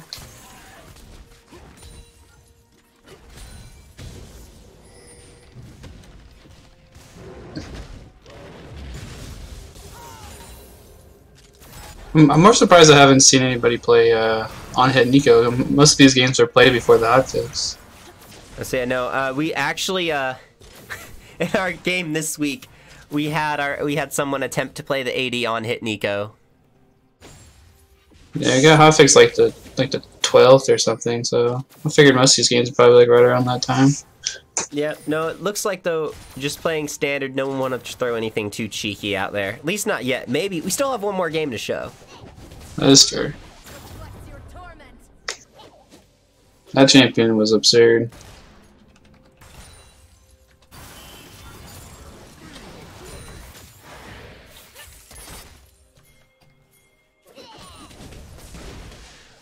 Now, you see, now Mr. Shi's going in. Kobe having to flash away to dodge the counter-strike, is waiting for his jump to come back up, but it's not going to happen. Manages to jump down into the bottom side, but we got the flash from Jin McCain going in. Mowgli now does end up getting a kill, but so much damage onto Mr. Shi, but the red buff is slowing. Mowgli doesn't have flash, though, unable to follow up and get that second kill.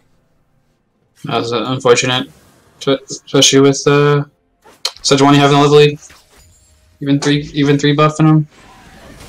It is, and now Sejuani going in. The teleport comes in. Mr. Shi really wanting that kill. for the stack. Or Mowgli wanted the kill on Mr. C for the stack, but doesn't manage to get it. If Ionic Wind comes in, gets the assist. Shutdown does go down. Mowgli does get the assist for that, though. I'll say, because those proc off of assists, too, right? The Kindred stacks. Yeah. I'll say, so Kindred one step closer to becoming a champion. Oh, good move from Little Falcon. Joking Chance is being really risky staying in here. Yeah, you really gotta get to that 4-stack mark. Jim McCain just doesn't care, just keeps jumping at him. No, he does. He does have the minion wave on his side. Oh, Mowgli, no! Wants that second stack, but walks into 3 people. It feels bad. Oh, that's a yikes. It's a little greedy for Kindred to be walking up to a stack with their bot lane backing. Yeah, no, it was slightly greedy, especially with their bot lane, you know, not knowing where the GSM bot lane was. You want to make sure you're careful in that, not approaching. Yeah, that's my downfall when I play Kindred. I just kind of int to my stacks, and I'm just like, this champion sucks.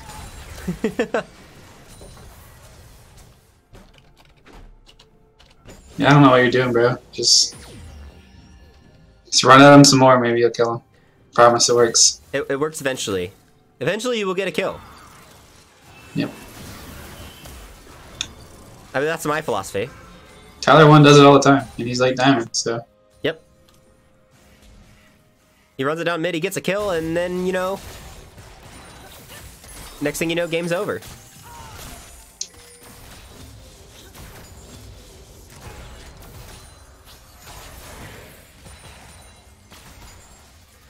I wonder which one the Nico is. But, Mr. C trying to flash in. Good job of the Black Shield, keeping Fargo up. Ooh. And turret shot. Really good binding. Yeah, no, that Mr. C going down to Fargo. Really good job on the Black Shield from Fargo, or from Joking Chance, along with the Black Shield as well. And now Little Falcon is a little bit too close, and Joking Chance picks up the kill with the Ignite. Really good turnaround there from Kings of Baron.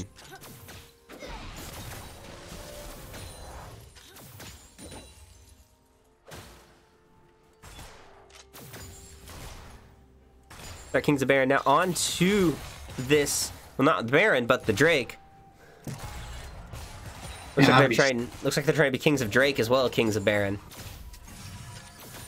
Like, I don't know what I'd rather be a king of, the Drakes or the Baron. I don't know. Oh, really good ult from... Really good ult, keeping UNC. Yep. Keeping Jim McCain stunned while he is stunned, not allowing anyone to get a little extra damage. And those buildings doing a lot. Gnar is just annoying to lane against. Yeah.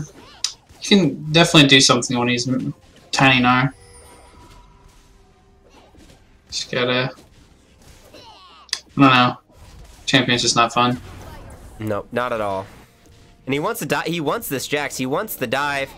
He's looking for it. He's getting all of these. He's stopping the back so much.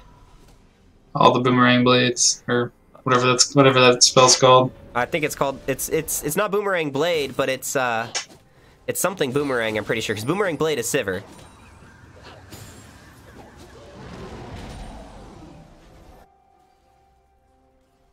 But it acts as a boomerang, so that's all we care about, right? Yep, yeah.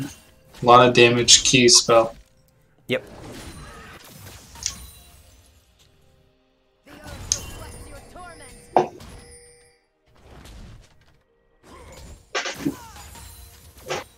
I wish there was something more Nico could do when she camouflages as someone. I wish she like took a spell or something from him to make it a little more deceiving. That would be really nice, or at least like though. It's like even with the auto attacks. Oh, but good root coming down. Little Falcon using the ultimate, but not even needing it. Fargo going down. But no, I know what you mean. Like even if she like the moment Naked Beekeeper or well Little Falcon auto-attack something, they're going to know it's not the real Naked Beekeeper. No, a good Glacial Prison, though, from the Sejuani. Goes down. Another stun from the Counter-Strike as well. They're taking the turret. They want this. Jin McCain runs out the backside. The Grandmaster Might, keeping him tanky enough. It was really good by Sejuani. It was. Well played from over the wall. Good dash as well. And good follow-up stun. And now Mowgli, once again, getting caught out, trying to go for a stack. And just... I think that's a stack over there. I can't really see. Yeah, but I believe he smited it away before he died, but... It's worth. That's all you gotta type in all chat, worth. Worth, I got my stack. I'm one step closer to being a champion. That's all that matters. Yeah, just you wait.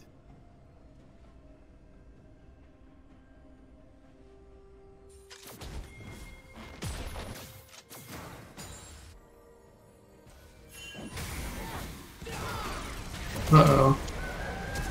Oh, we got a fight going in. Mr. C does get suppressed now. The Malzahar going in, but there's 3 members of GSM. Thank you. Here, Mowgli staying alive with the Lamb's Respite, and now we have Kobe going, UNSC going in, getting a lot of damage going down. Jin McCain now going down as well. Double kill for this Gnar. Renji now on the wrong side of this fight in a 3v1, and Joking Chance takes away this one with a Dark Binding. Really good turnaround by Joking Chance. The flash ult over the wall. That was nice Lamb's Respite as well by Mowgli, keeping himself alive.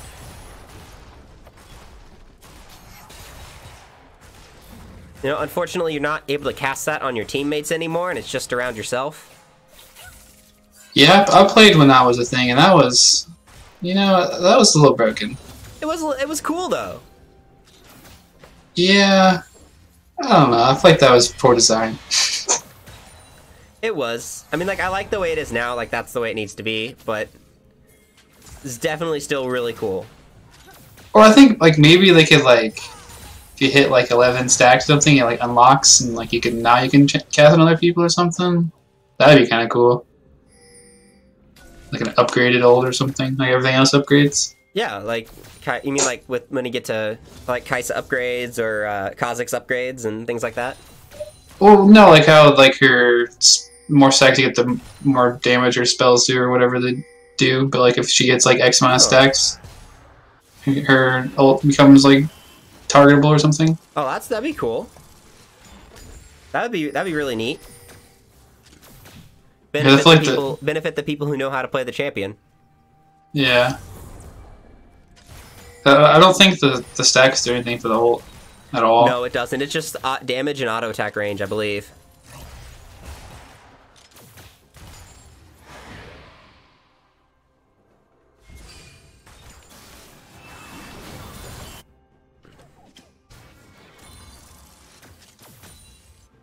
Yeah, it's all that action is only a 900 gold lead. Yeah, no, there is. Now we see the ultimate from Little Falcon going down, getting a 2-man stun. The Naked Beekeeper, the Colin going crazy. Mowgli getting extremely low, but the TP coming out from Ionic Wind. The Glacial Prison goes wide. Ionic Wind Spell Shield does block any snare from Little Falcon, and the TP from Gnar is a little late to the party. But it looks like they can pick up the Drake for free.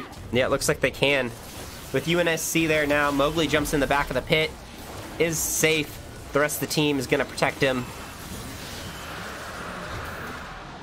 Do get that Drake. That's a big Infernal Drake for them. Yeah, especially with the scaling advantage of Kaisa and Kindred. Uh-oh. Bye-bye, Renji.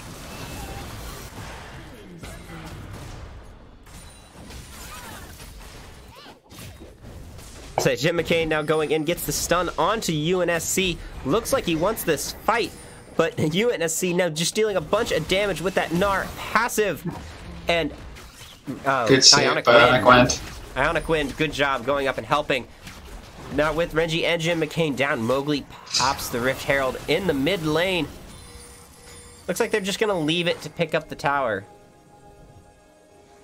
Yeah, it looks like Ionic Wind's going back to escort it to No, no, never mind. Turns back around. Nope, they were a little worried. They saw everyone from GSM in the near around Baron Pit clearing vision. They thought they were going to get collapsed on, so good back away.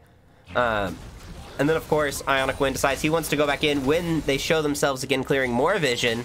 However, at that point, Renji was back up. TP's in. Doesn't quite save the turret, though.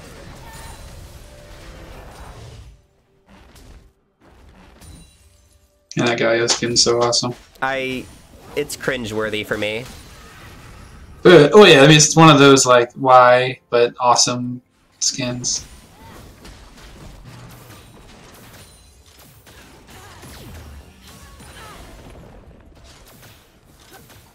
It's kind of like what's it?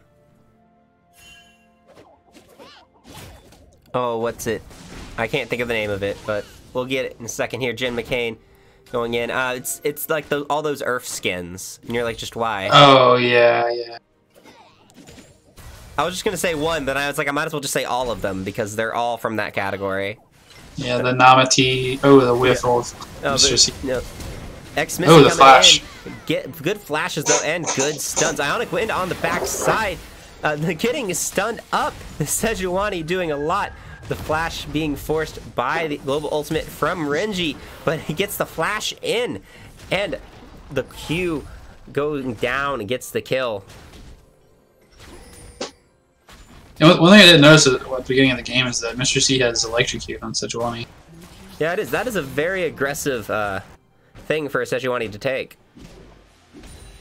Yeah, I guess I feel like this Aftershock would just do more overall damage, but I guess he just wants the burst.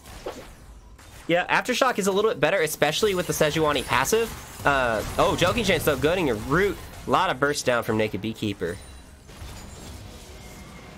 I know. Like, Aftershock is generally, like, I play a lot of Sejuani. Aftershock is generally what you take. It gives you a little bit of tanky stats, lets you build up that passive. Yeah, I mean, I remember the Fleet Footwork days, but Yeah, get the not sure what electrocute attack does. speed. But no, Yeah. electrocute. That's something new. Let's Conquer Sejuani. next. Yeah, that's the next thing we're going to see is Conquer Sejuani. Full damage. Rito, it's not a tank. Oh, but Jin McCain getting soloed by UNSC. Standard takedown. All the slows from the Gnar coming into play.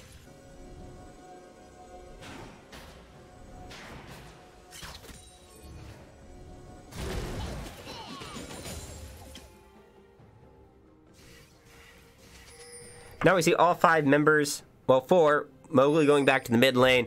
We see 5 members congregating towards the top side. They want this turret. They really need to get all their outers down so they can start moving the vision line in a little bit more. And with that, that opens up the map a lot. They have access to the first part of the jungle.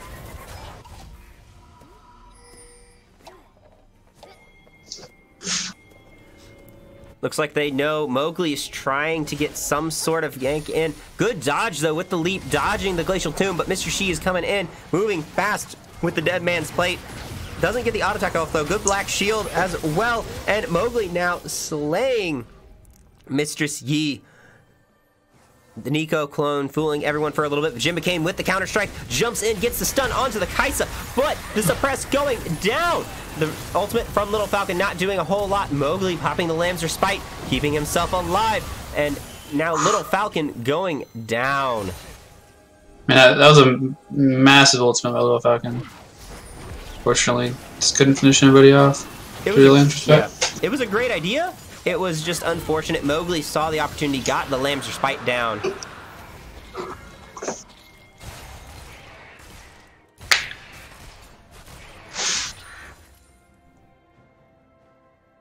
Let's see, out of curiosity, someone who knows, maybe you know this. So the spell shield from Ionic Wind, does it stop the slow when he takes the fruit, the Yes, it does. It does. Okay. It works just like the Sejuani passive. All right. Or whatever that ability is. Yeah, because it's the Sejuani passive gets rid of all slows, so that's nice. But I was wondering if it worked just like a spell shield and actually stopped the slow. Yeah, I also don't think it gets rid of it as well. It just kind of sits there. That's kind of nice. Yeah, definitely interesting how that's coded, but I feel like you should have to choose. Choose speed or health, but no, champions cheat. Yeah.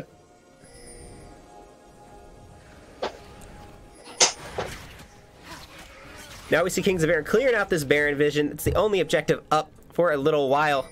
Don't think they're able to take it, but looks like they want to go in. UNSC is not at all worried. Just doing Gnar things. Going in.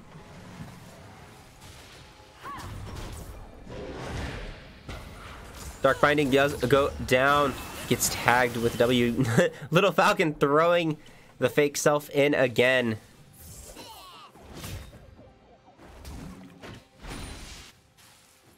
Which one's the real one? Which one is the real Naked Beekeeper?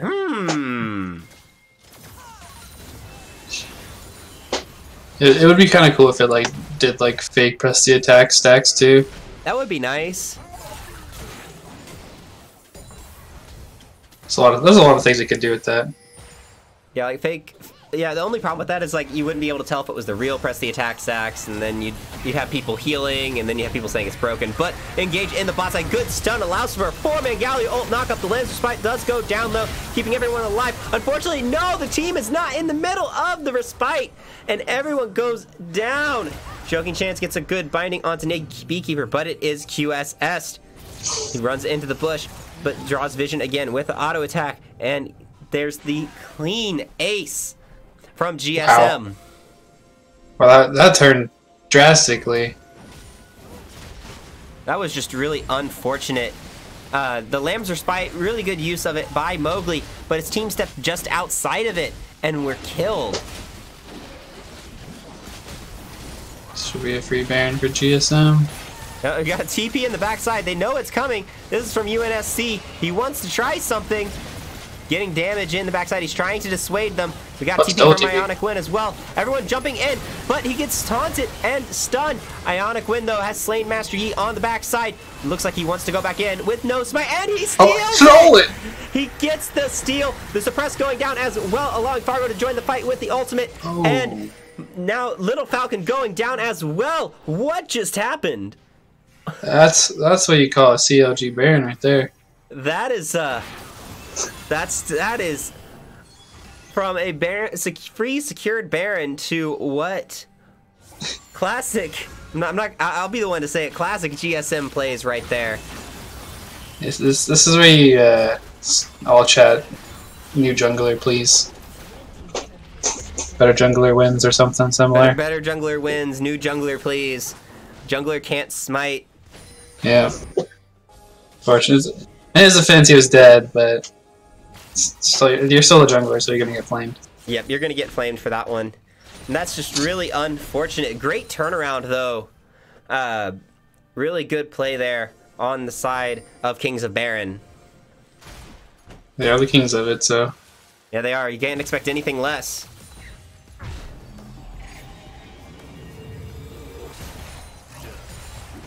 Fargo finally finishing up his rage play. Should be putting out a bunch of damage now. Yeah, he is. It's gonna be a lot. Jim McCain hopping the Counter-Strike a little earlier, kind of hoping to get a good jump onto Joking Chance, but does not get it. So now with Baron onto 4 members, we see Kings of Baron looking to try and see what they can take on the map, but right now it's gonna be this Infernal Drake that's being hotly contested. If Kings of Baron gets this, it's a long downhill slope for GSM. Now GSM need to secure this if they want any chance of winning.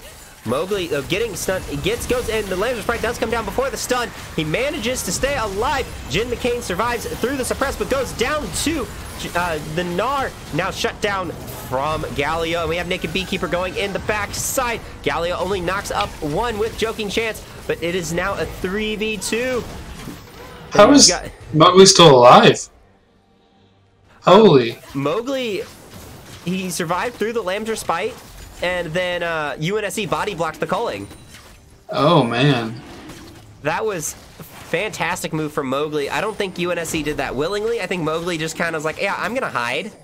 Yeah, he's like, come here, buddy. Come here, buddy. You're my meat shield. Let's go. Yeah. Holy moly.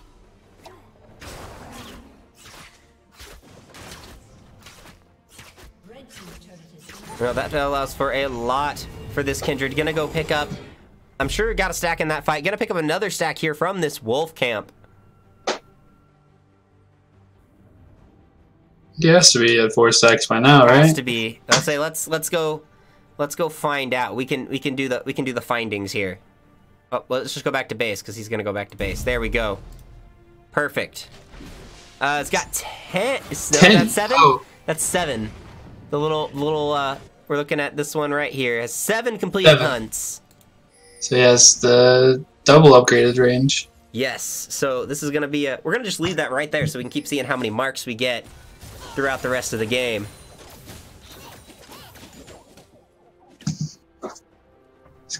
Hopefully with triple Inferno, Kings of Baron can close this game out pretty fast. Now hopefully they're not really utilizing this Baron as well as I thought they would. They're not really grouping. They're not really trying to take any turrets. Well, that'd be why the Baron's gone. Yeah. I was like, that's probably I was it. like, that'd be why the Baron's gone. Oh, that's another stack. That's an 8th stack over for Mowgli. Sneaking that red buff. Really cheeky. This guy's gonna be putting out a lot of, and he has a G finish, his G8. This guy's gonna be putting out a lot of damage. Yeah, no, he is. And really good job of him, you know, not getting tilted. Gave away a bunch of early kills, but now is turning things around for his team. Yeah.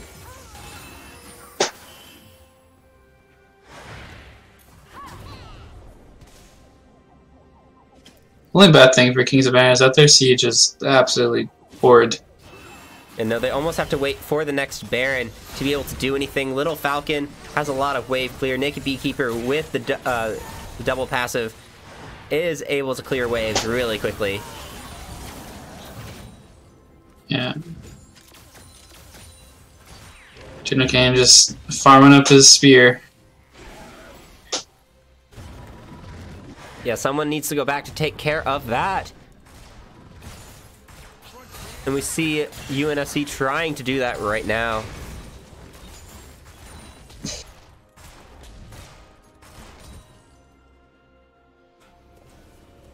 Jin McCain, though, not scared at all.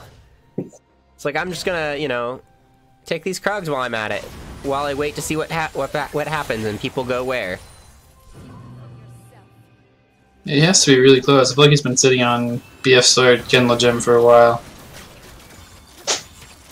He should be. I bet you this is right here. He's gonna back and get it. That's probably why he took the Krugs.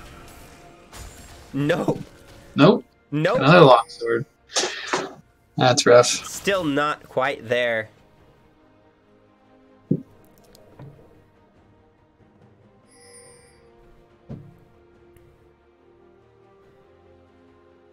That's a tough moment, but here we go. We've got Baron back up again. Drake is up in a minute 20. What do we... Let's see, this. It's not past 30 minutes, so we do have another Elemental Drake. That one can't be an Infernal, so it's either going to be a Mountain or random. Yeah, now we see Kings of Baron being really aggressive, starting up this Baron. UNSC and Ionic Wind both have TP, though. We see the one being channeled from the Gnar, and the other from Jin McCain. Both getting to the fight. Now Ionic Wind channels his as well. We've got the stun going down. Mowgli pops the Lamb's Respite and manages to stay alive. And how long is it for? Baron does go down. Great smite from Mowgli. And now the rest of the team. Mr. Shi going down 4 kills. Triple kill coming out for Fargo. Yeah, that Lamb's Respite kind of trolled Mr. C. It Kept did the Baron just alive. Yeah, because that epic monsters aren't allowed to die in there either, so even if you smite the Baron, it doesn't mean anything. But now with this Baron buff, this is exactly what they need. Great root, though, from Little Falcon, keeping himself alive. But that's not a whole lot. We see part of the team coming up here in a little bit, but... Of course, they're just going to retreat for the Drake. They're going to retreat. They want this Drake. Give us the 5 Drake. That means Infernal is going to be massive. The mountain, too. Yes, it is. Another mountain. And so, if that's... I think what's going to happen is we're just going to see... we're going to see them play it safe. We're going to see them wait... Maybe possibly wait for the... if they wait another 5 minutes for the Elder Drake, that might be something that they want to do. I don't know if they can allow them to scale for their 5 minutes, though, unfortunately. Eventually, that Jax will come online. That is true. He is 2-7-6 right now, but Jax is a really mean threat. Nope, that was a fun bug. Just casually sliding. No, coming down though, gets attacked by 3 people. All the stuns. We have the Sterix Gauge. Good ultimate to attempt to get away, but even more stuns and even more slows. And he's trying to run. Doesn't get Little Gnar, unfortunately. Can't keep running faster. But at the same time, as 3 people are devoted to this, we've got 3 people on the bot side from Kings of Baron. And now 4 with the joining of Fargo taking down this second inhibitor. Not outer inhibitor. Got the culling, taking Joking Chance down to about half, but the damage is already done. You just see Naked Beekeeper like swerve around that minion. Yeah, that was pretty cool.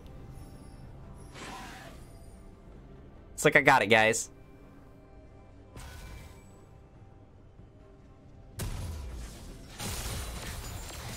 Looks like they're all gonna just group top and push for the final inhibitor now. Yep. So they wanna make this a nice, clean game. They don't want to risk anything.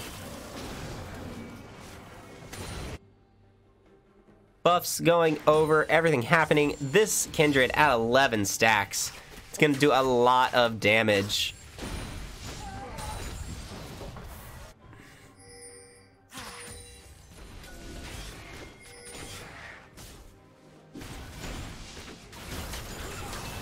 Gnar on the bottom side of the map, just doing some Gnar things while his team takes the turret. They don't need him at all.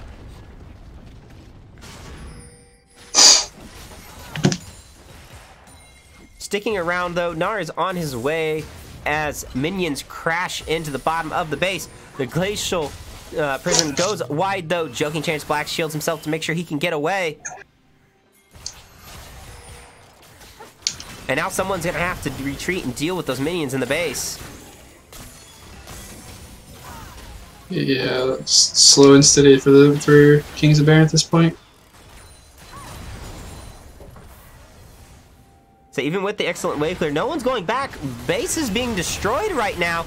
All Kings of Baron have to do is keep them engaged. Joking Wind goes golden, and we have Lamb's Respite going down. Now, just enough to keep Fargo and Joking Chance alive. Everyone is healed up. Mowgli stays alive, goes down to Little Falcon, but Fargo on the backside picking up kills. And UNSC as well, getting Gnar kills. Ionic Wind saying, hey, let's not worry about this last inhibitor, but the rest of his team kind of wanting to do it.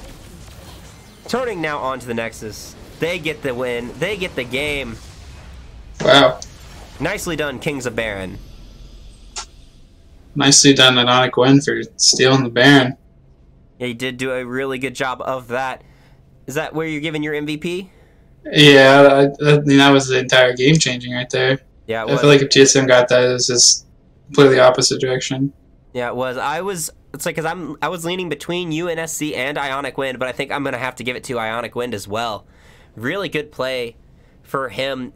Not only stealing the Baron, but getting really just zoning off enemy teams, being really good in team fights as well, managing to stay alive. Mowgli as well, coming back really well. Just overall, really well played for everyone on the side of Kings of Baron. They did really good, not getting tilted, not giving up, and coming back. Mm-hmm. So, all right, with that, we're going to go ahead and take one last break before we get to the ideally most exciting game of the week. It is the game of the week. It is going to be the Oklahoma Gold Rush versus the Meat Beats. So we're going to have those two teams going at it here in just about 5 minutes. We will see you then.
right, with that, we are back.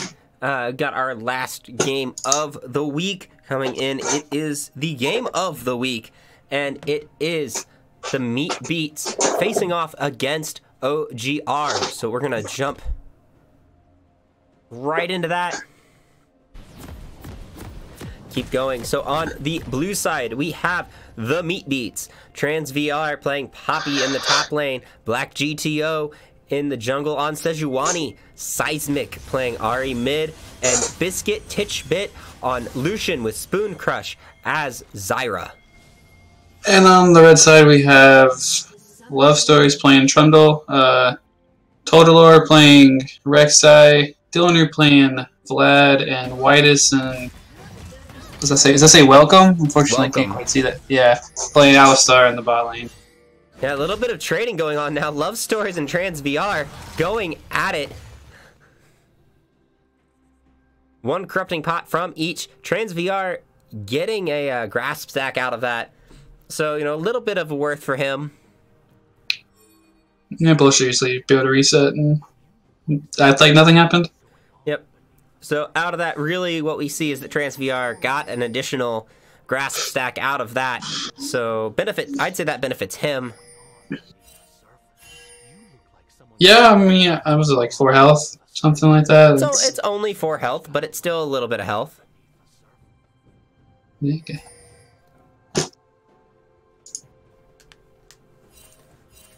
Dylan Rue now trying to go in, ends up getting the ward. Seismic is there though. Is going to intercept him a little bit on the way to lane, but not a whole lot to be done. Sejuani, though, taking the solo start on her own buff.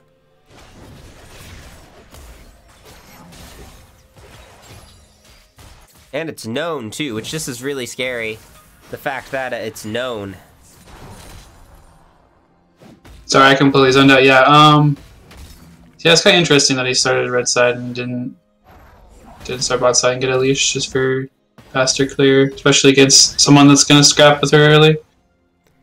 That is. Love Story's blocking the extra shield that Poppy gets, but still taking a lot of damage from it. This is another going to be... I feel like this is just going to be another top lane where they're going at it, dealing damage all the time, always low health kind of thing. Yeah, especially post 6 once Trundle can steal all of her stats.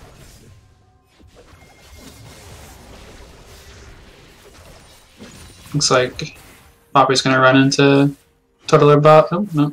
Decides to turn around. Does decide to turn around. Isn't going to happen. But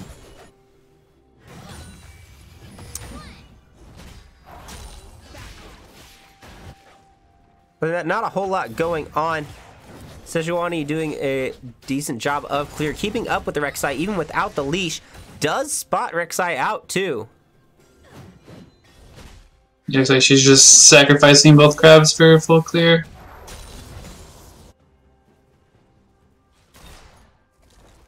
Currently is. No one's gone for that second crab yet. But there goes Trotalor right now getting it. That is going to be a really big boost for Trotalor just in terms of experience. Still hasn't cleared out his jungle yet, the entirety of it.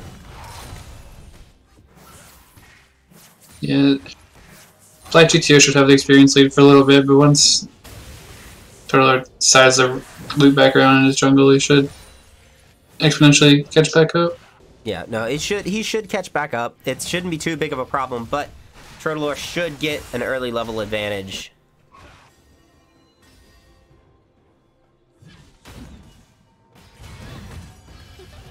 Love Stories, though, are getting bullied upon by TransVR.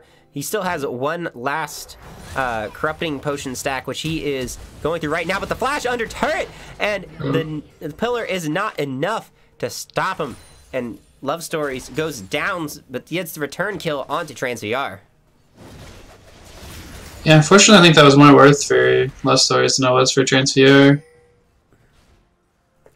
So it was... TransVR did get the first blood, did get the additional little bit of gold for the first blood. But they both flashed for it. They both Let's see. And even though Love Stories didn't get the little bit of EXP, he has an EXP advantage and has a CS advantage. So yeah, I have to agree with you there. Yeah.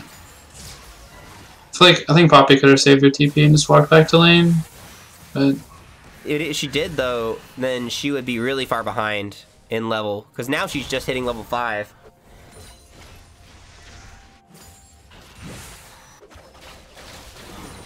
Good root from the Zyra. just duking it out everywhere. I don't care. Wow, Dylan Rue going in with the flash. The ignite goes down and What's a solo go? Beautiful solo onto Seismic. But now we see that kill that Love Stories has going to work, and there's nothing TransVR can do. One more auto attack takes him down. This Trundle's gonna be getting scary. Yeah. It just gets worse from here on out for TransVR.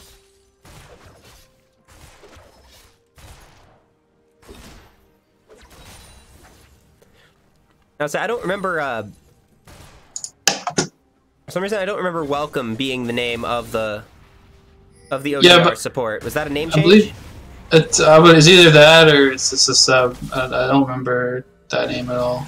I'll say Silverhammer's in the chat. Maybe he can help us out. Yeah, who is that? Is this the new guy? No, Silverhammer is their coach. No. Oh, No, Welcome. Yeah, Silverhammer, tell us. Welcome is 1d4 2c. What? Yo, week 1 jungle sub. Okay, so he is a sub. But oh, now TransVR getting engaged upon by Trotalor, deciding not to dive. Yeah, so he is a sub. That's what we're That's what we're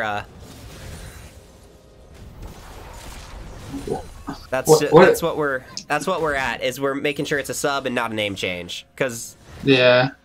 we want to make sure we give What is the credit. first thing he said? Welcome is 142c. What is that? I know he is Diamond 4. I don't know what the C4 is. But oh well. So no, not Diamond 4. It's Welcome is 142C4. Maybe that's the dude's name, maybe. But Seismic going in. Dylan is trying to stay alive, getting the heal, but Black GTO Taking the kill. Kill confirmed. Okay, so 1D4 2C4 is his old username. Oh. And so that's what he used in week 1 as the jungle sub. He was 1D4 2C4. That makes sense. So all right. Now that we've got this all settled out. Thanks for the clarification there, guys.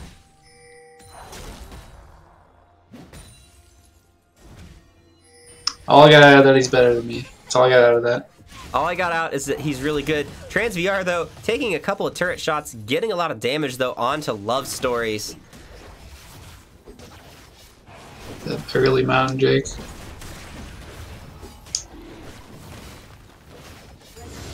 Yeah, so what we're seeing is, even though he is a sub, he is no stranger to this environment.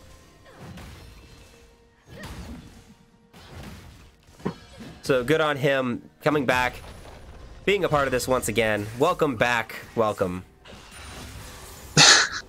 I know, right? That's a tongue twister. That's a tongue twister in itself. Oh yeah, we have another Vlad this game. I just now comprehended that. Yeah, we were talking do. about that earlier. Have another Vladimir coming back, going in this time into Seismic. I assume that's a counter pick, because, I mean, from the Vladimir, because normally you can't really burst down a Vladimir as an Ahri. Yeah, and the Captain Flowers, he has a garage sale of CDR items. Yep. This is your general Vladimir that we see. Trottler, though, getting spotted out in the but I don't think he knew it. He must have been AFK or something. He must have been tapped out or something, because he should have seen the ward, I think. Or maybe it was just, since he was bird, maybe it was just out of his range. Maybe. I don't play that champion enough to know what the vision line is. I don't either, but Love Stories now getting engaged upon by TransVR. The Subjugate does go down, stealing a lot of resistances and health. Getting health back from TransVR. TransVR still deciding to go in, though. He manages to flash into the bush, denying the shield, but it's not enough. Good hammer. Nice play by TransVR. Very good play. I know that when he's underground, he has very limited view, like around himself. But I think he can see wards when he's underground. Maybe, maybe not. Because I played him for the very first. I played Sejuani for the very first. Rek'Sai for the very first time the other day, and I remember being able to see, even when I was underground, I could see like a tiniest little bit around me. Yeah, you can still. It's like Nocturne. Basically, vision, but if not even a little more. It might be a little more. Because when you're underground, you only see the footsteps. Yeah. And you see like a tiny bit around you, so I'm assuming that ward that they put down was just outside of the little vision range, since she was underground. Yeah, it just feels bad. Good spell shield though from White Test right there. Or White Test. Still not sure how to say it, but we're just going to call him Y-Test. I'll just go with Whitest. Whitest, whichever we want to do. But oh, good stun there. TransVR knocking Love Stories back into the wall. Love Stories not having the Subjugate, taking the worst end of this trade.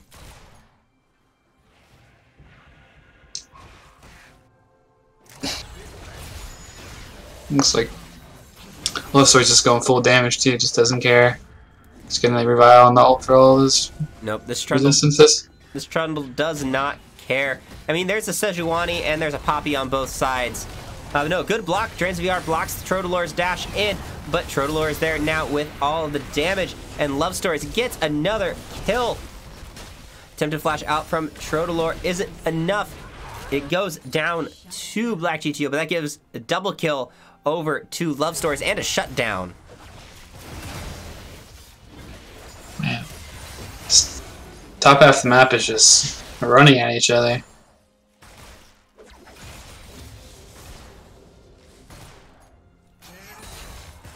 So yeah, this isn't going to help TransVR at all. Now this Trundle is going to be really tanky. And get 2 plates solo. Yeah, and a blue buff. And a blue buff. Has a lot of gold. Is able to spam. Doesn't have the Subjugate, though. Oh, good try. Good try from TransVR on the Keeper's Verdict. Trying just to get the knock up to keep him in place, but does miss. Now with his back, though, Trundle has a TP. He can get back to lane, but he could probably... I don't know if he could finish off his Trinity Force with this, but he'd be pretty close. Yeah, looks like he picked up a Sheen and a Phage. So Ocelot does TP back. So that's 2 plates back for the Poppy.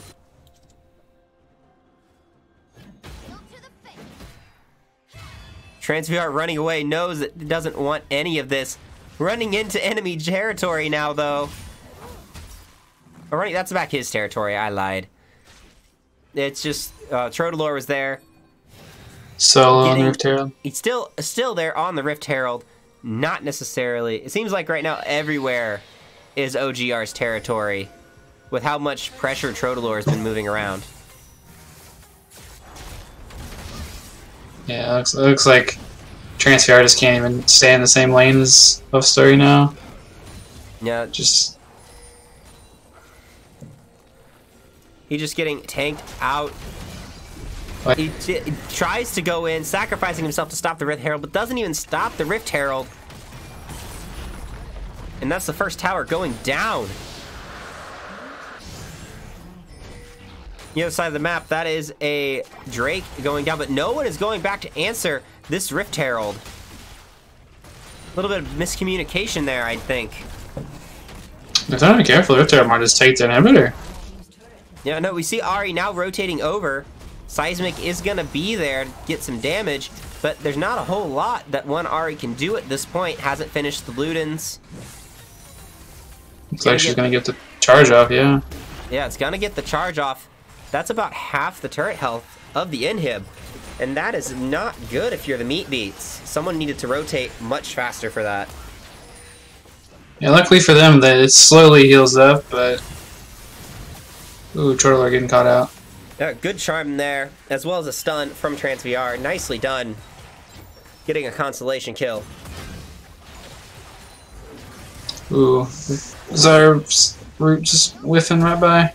Oh, TransVR trying to go in, but doesn't get the stun, knocks people out. Dylan then goes on with the Hemoplague to Biscuit, but Biscuit channels the culling and gets the kill. Spoon Crush picked it up with Ignite. Good stun from TransVR now onto the Love Stories, and Sejuani and the rest of the team now backing him up. The Permafrost goes down onto Love Stories, and he is not able to stay alive. It's unfortunate that Sejuani's picking up all these kills. It is, relatively. I mean, yes, Sejuani's good. You want to get Sejuani, like, really tanky and really beefy, but that just makes it better for Love Stories. But no, don't even care about the turret going in on the tower of the turret, targeting the little plants instead of the champions. Well done on that turret aggro management.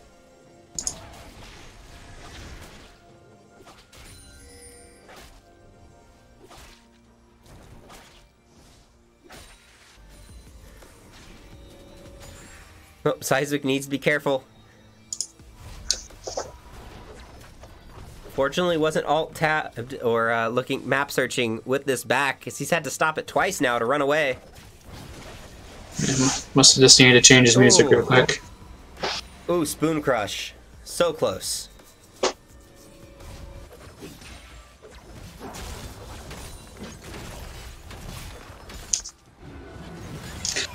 Alright, finally picking up here. Loon's Echo too, so hopefully Seismic can actually put out some damage now. Yep, this is what you want for your Ari. You want a bit more damage. And there's a little bit of that the mana regen from the Lost Chapter. Maybe he won't need those blue buffs. Maybe those can go over to someone else. But TransVR now trapped on the backside. Fortunately, stops the dash from Welcome. Nicely done.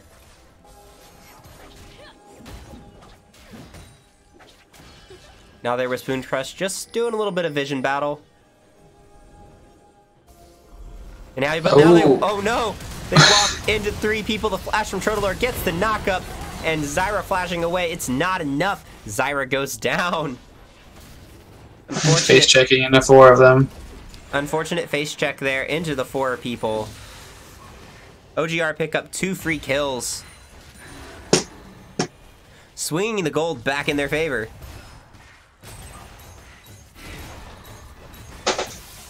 Biscuit looks like he wants to go in. The charm goes down, and Biscuit manages to get the kill with the culling.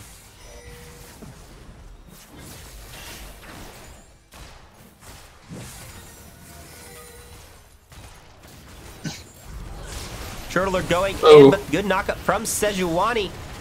The ultimate, though, only slowing things down for a moment. Love Stories, though, popping the Subjugate, stealing resistances from this Sejuani, becoming extremely tanky. The Permafrost stuns him in the back line, but Ari goes down to Dylanru. Dylanru just 1v5ing in the back line? Yep. Whitest just almost dying there, getting away with the sliver of health.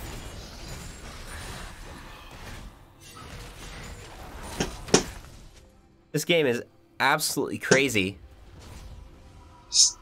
Fighting everywhere. If you want an exciting fighting everywhere game of the week, well, you got it. You have a... This is the infest galore. That is. We got that mid turret as well. That's the only one that OGR needs to pick up and open this area of the map too. And it's just maybe just a tickle away.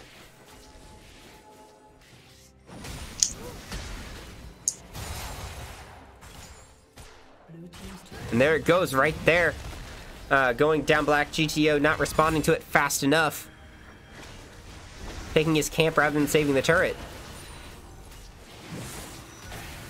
Yeah, it might have dropped anyway, even if he went there. Maybe. It might have been just the trade. It's like, especially because it's the last turret, it doesn't mean quite as much. Trying to last outer. Trying to solo Poppy. Yeah, good keeper's verdict, trying to keep him alive a little bit more. Trans VR gets Oh! the shield and the kill. Nice buckler. Hourglass from Dylan Rue allows him to flash over the wall, still stay safe. Black GTO though, looking for more. That was a feels bad. He just lost vision of Poppy.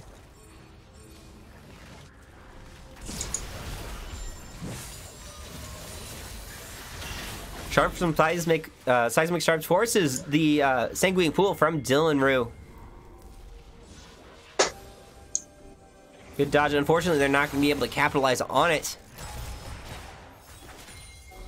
Yeah. No one has any wards around Baron at this point. It's all on Dragon side still. Yeah, it is. Both teams knowing they don't want to risk this Baron just yet. No one's far enough ahead. It's only a 100 gold difference between these teams. So if we look at we can look at the spread. If we look at it, you know, it's relatively even across all the lanes. Maybe 400 maximum between each. Dylan Rue and Seismic have the biggest one is 1300. Yes, that is right. The biggest one is Dylan Rue and Seismic, and then Spoon Crush and Welcome is the other half of that. That makes this so balanced. Yeah, unfortunately, I would want to be on the OGR side of that spread more times than not. Yes, I can agree with that there. Zyra does a lot of damage, and yes, she has plants everywhere, but Dylan Rue is going to shred. But now Love Stories finds Biscuit. Biscuit getting so much damage. The Glacial Tomb goes wide, but the pillar, his own pillar, acts as a stunning agent for Trans VR, and the kill goes over once again to Black GTO. It's all just a distraction. But it's all just a distraction. Love Story's going down. OGR is going to turn onto the Baron. Now they're going to want the fight. They turn on to Spoon Crush. They have Trans VR in the back line, going down to Y-Test. Seismic getting the charm, trying to run away. Black GTO getting knocked back by Welcome, but Biscuit picks up that kill. The culling now going on to Dylan Rue. Sanguine Pool is popped, and Seismic now in the back line.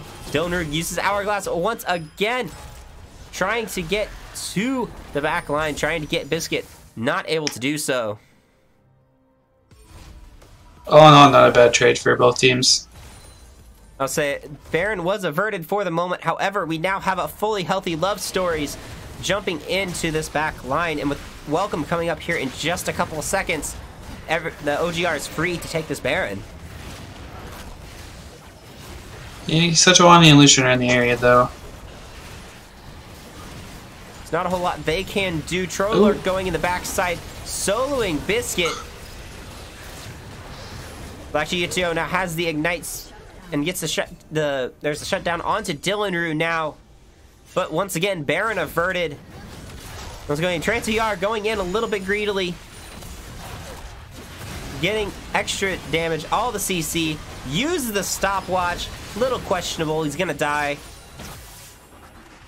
Archar misses Love Stories, but hits Dylan Rue. Man, just running in one by one is not the best idea. No, not necessarily. Good charm, though, from Seismic, stopping a lot of damage from Love Stories on the fight, but the turret going down in the process.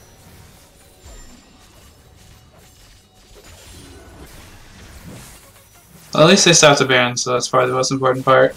They did. They stopped the Baron. However, you know, it's, I guess only a 1,000 gold lead is a pretty good trade-off for having a 1,500 gold lead, because that's what Baron gets you, the 1,500.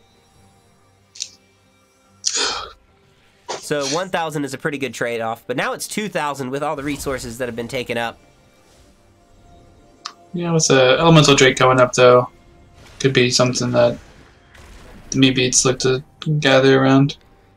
Yeah, they don't quite know it yet, but Dylan Rue and Y-Test are backing, so this could be a free Drake for them.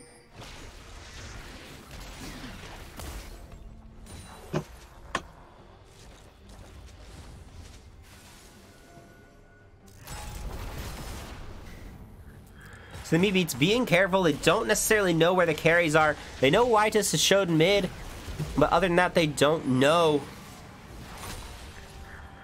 great deal about anyone else. Dylan Rue now going in. Whitus pops the ultimate, and there they go with the fight. We have the String Thorns on the other side, and now TransVR is going extremely low, but Whitus picks up the first kill on Biscuit. TransVR now insanely low, but no one's focusing him. Dylan Rue, though, on the back side, just 1v4ing with Love Stories, manages to get the kill. Black GTO has to dash away to safety, and the Boomerang Blade is not going to be able to pick him up.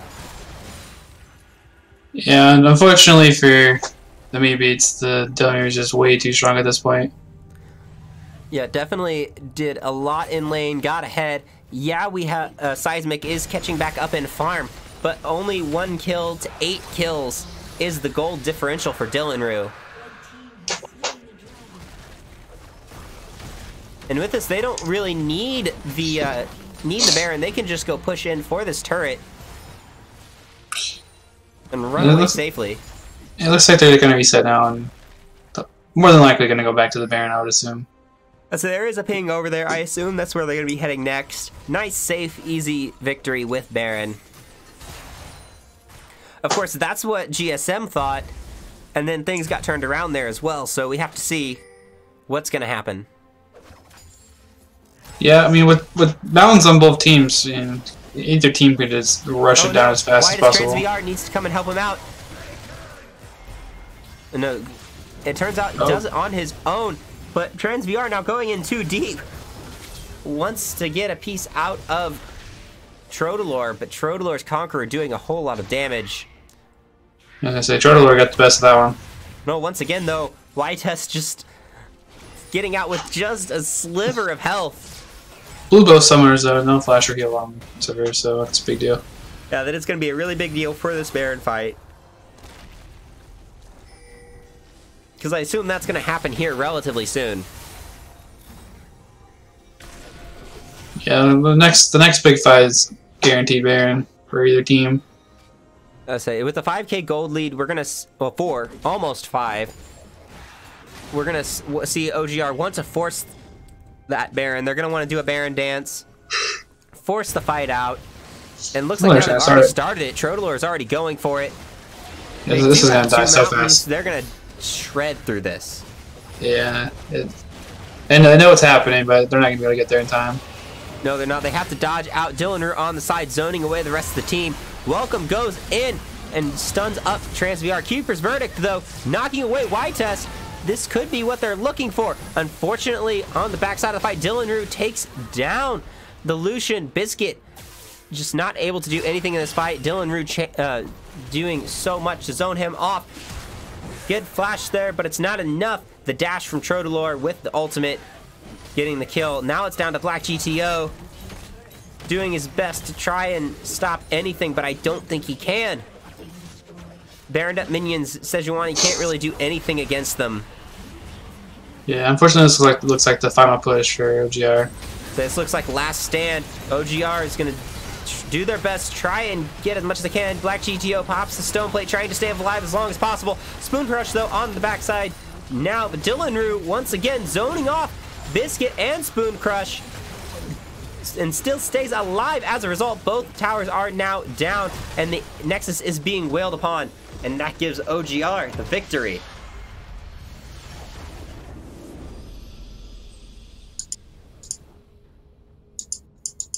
What a game. Yeah, that turned fast. That did. Once OGR got a little bit of a lead there, they didn't give up at all. It was just slam the head against the door at that point. Just kept running at him and killing him. We were just too ahead. Yep. No, I don't know about you, but once again, I think I'm gonna have to give the MVP to the Vladimir player. Dylan Rue doing a good job. You notice him zoning off Biscuit, doing flank in that Baron fight, zoned off Black GTO and Biscuit, entire other side, and managed to get the kill on Biscuit at the same time. So this Vladimir, I don't know if it's the champion or if it's the pilot, but either way, Dylan Rue doing a lot of damage for his team. Yeah, exactly. Yeah, I have to give it to him too. I mean, the 1v4 fight in the bot lane after the dragon kind of sealed it. All right. With that, I'm going to finish up. I got a little poll. We're going to OGR.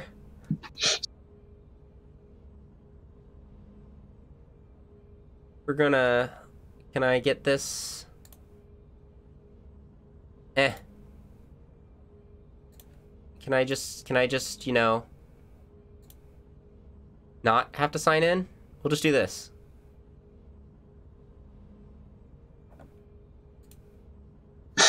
Jesus, Jesse. Yep. Alright, so we've got polls. If I can share this.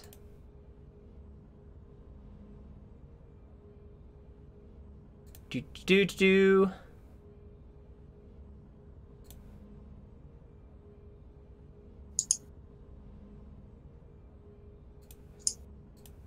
If I can figure out how to share a poll, or we could just, you know, nope.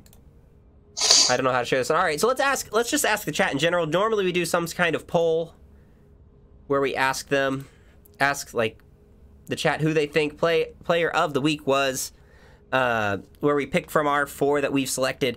But so in your opinion, who do you think the player of the week is?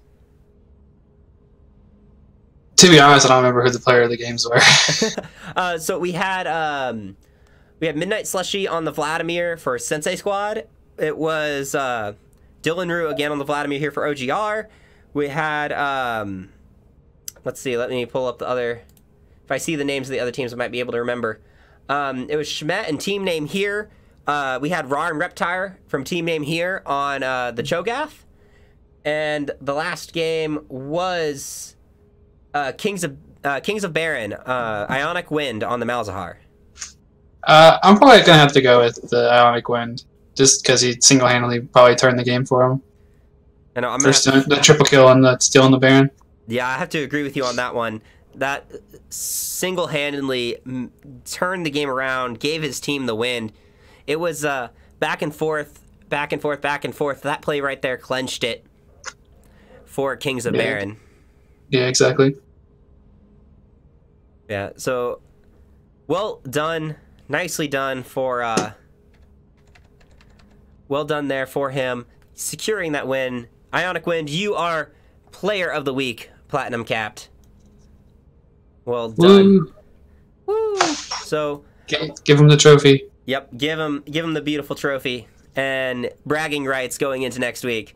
So we will be back with you guys next week. We'll see you for week 6, platinum capped then. Thank you once again for joining, Haste. I know last minute wasn't necessary; it was a little rushed, but thank you so much for helping out. Yeah, no problem, man. I believe that we're all on bye next week. So all right, so yeah, that's right. Next week is bye, isn't it? Because it's because week 3 was bye, and then week 6 is bye. Yeah, I think everyone's on bye. I think all 3 divisions are. Yeah, because that's. Oh yeah, because it's. For some reason, I think Gold Cap still plays. No, maybe. You guys have a lot of teams. That's because so. Gold Cap has 20 teams in it, and it's massive and... nuts, yeah. Because it's Gold Capped. Yeah. But, anyway, we will see you guys when we see you, so 2 weeks from now. Enjoy your week off. I am signing off. I'm Corey, Hunger Bunger Bunger, and I'll allow you to sign yourself off as well. Yeah, and I'm Cameron Hayes McMillan. Hope you guys have a good day and hashtag TSM win. Hashtag TSM win. All right. See you guys next week.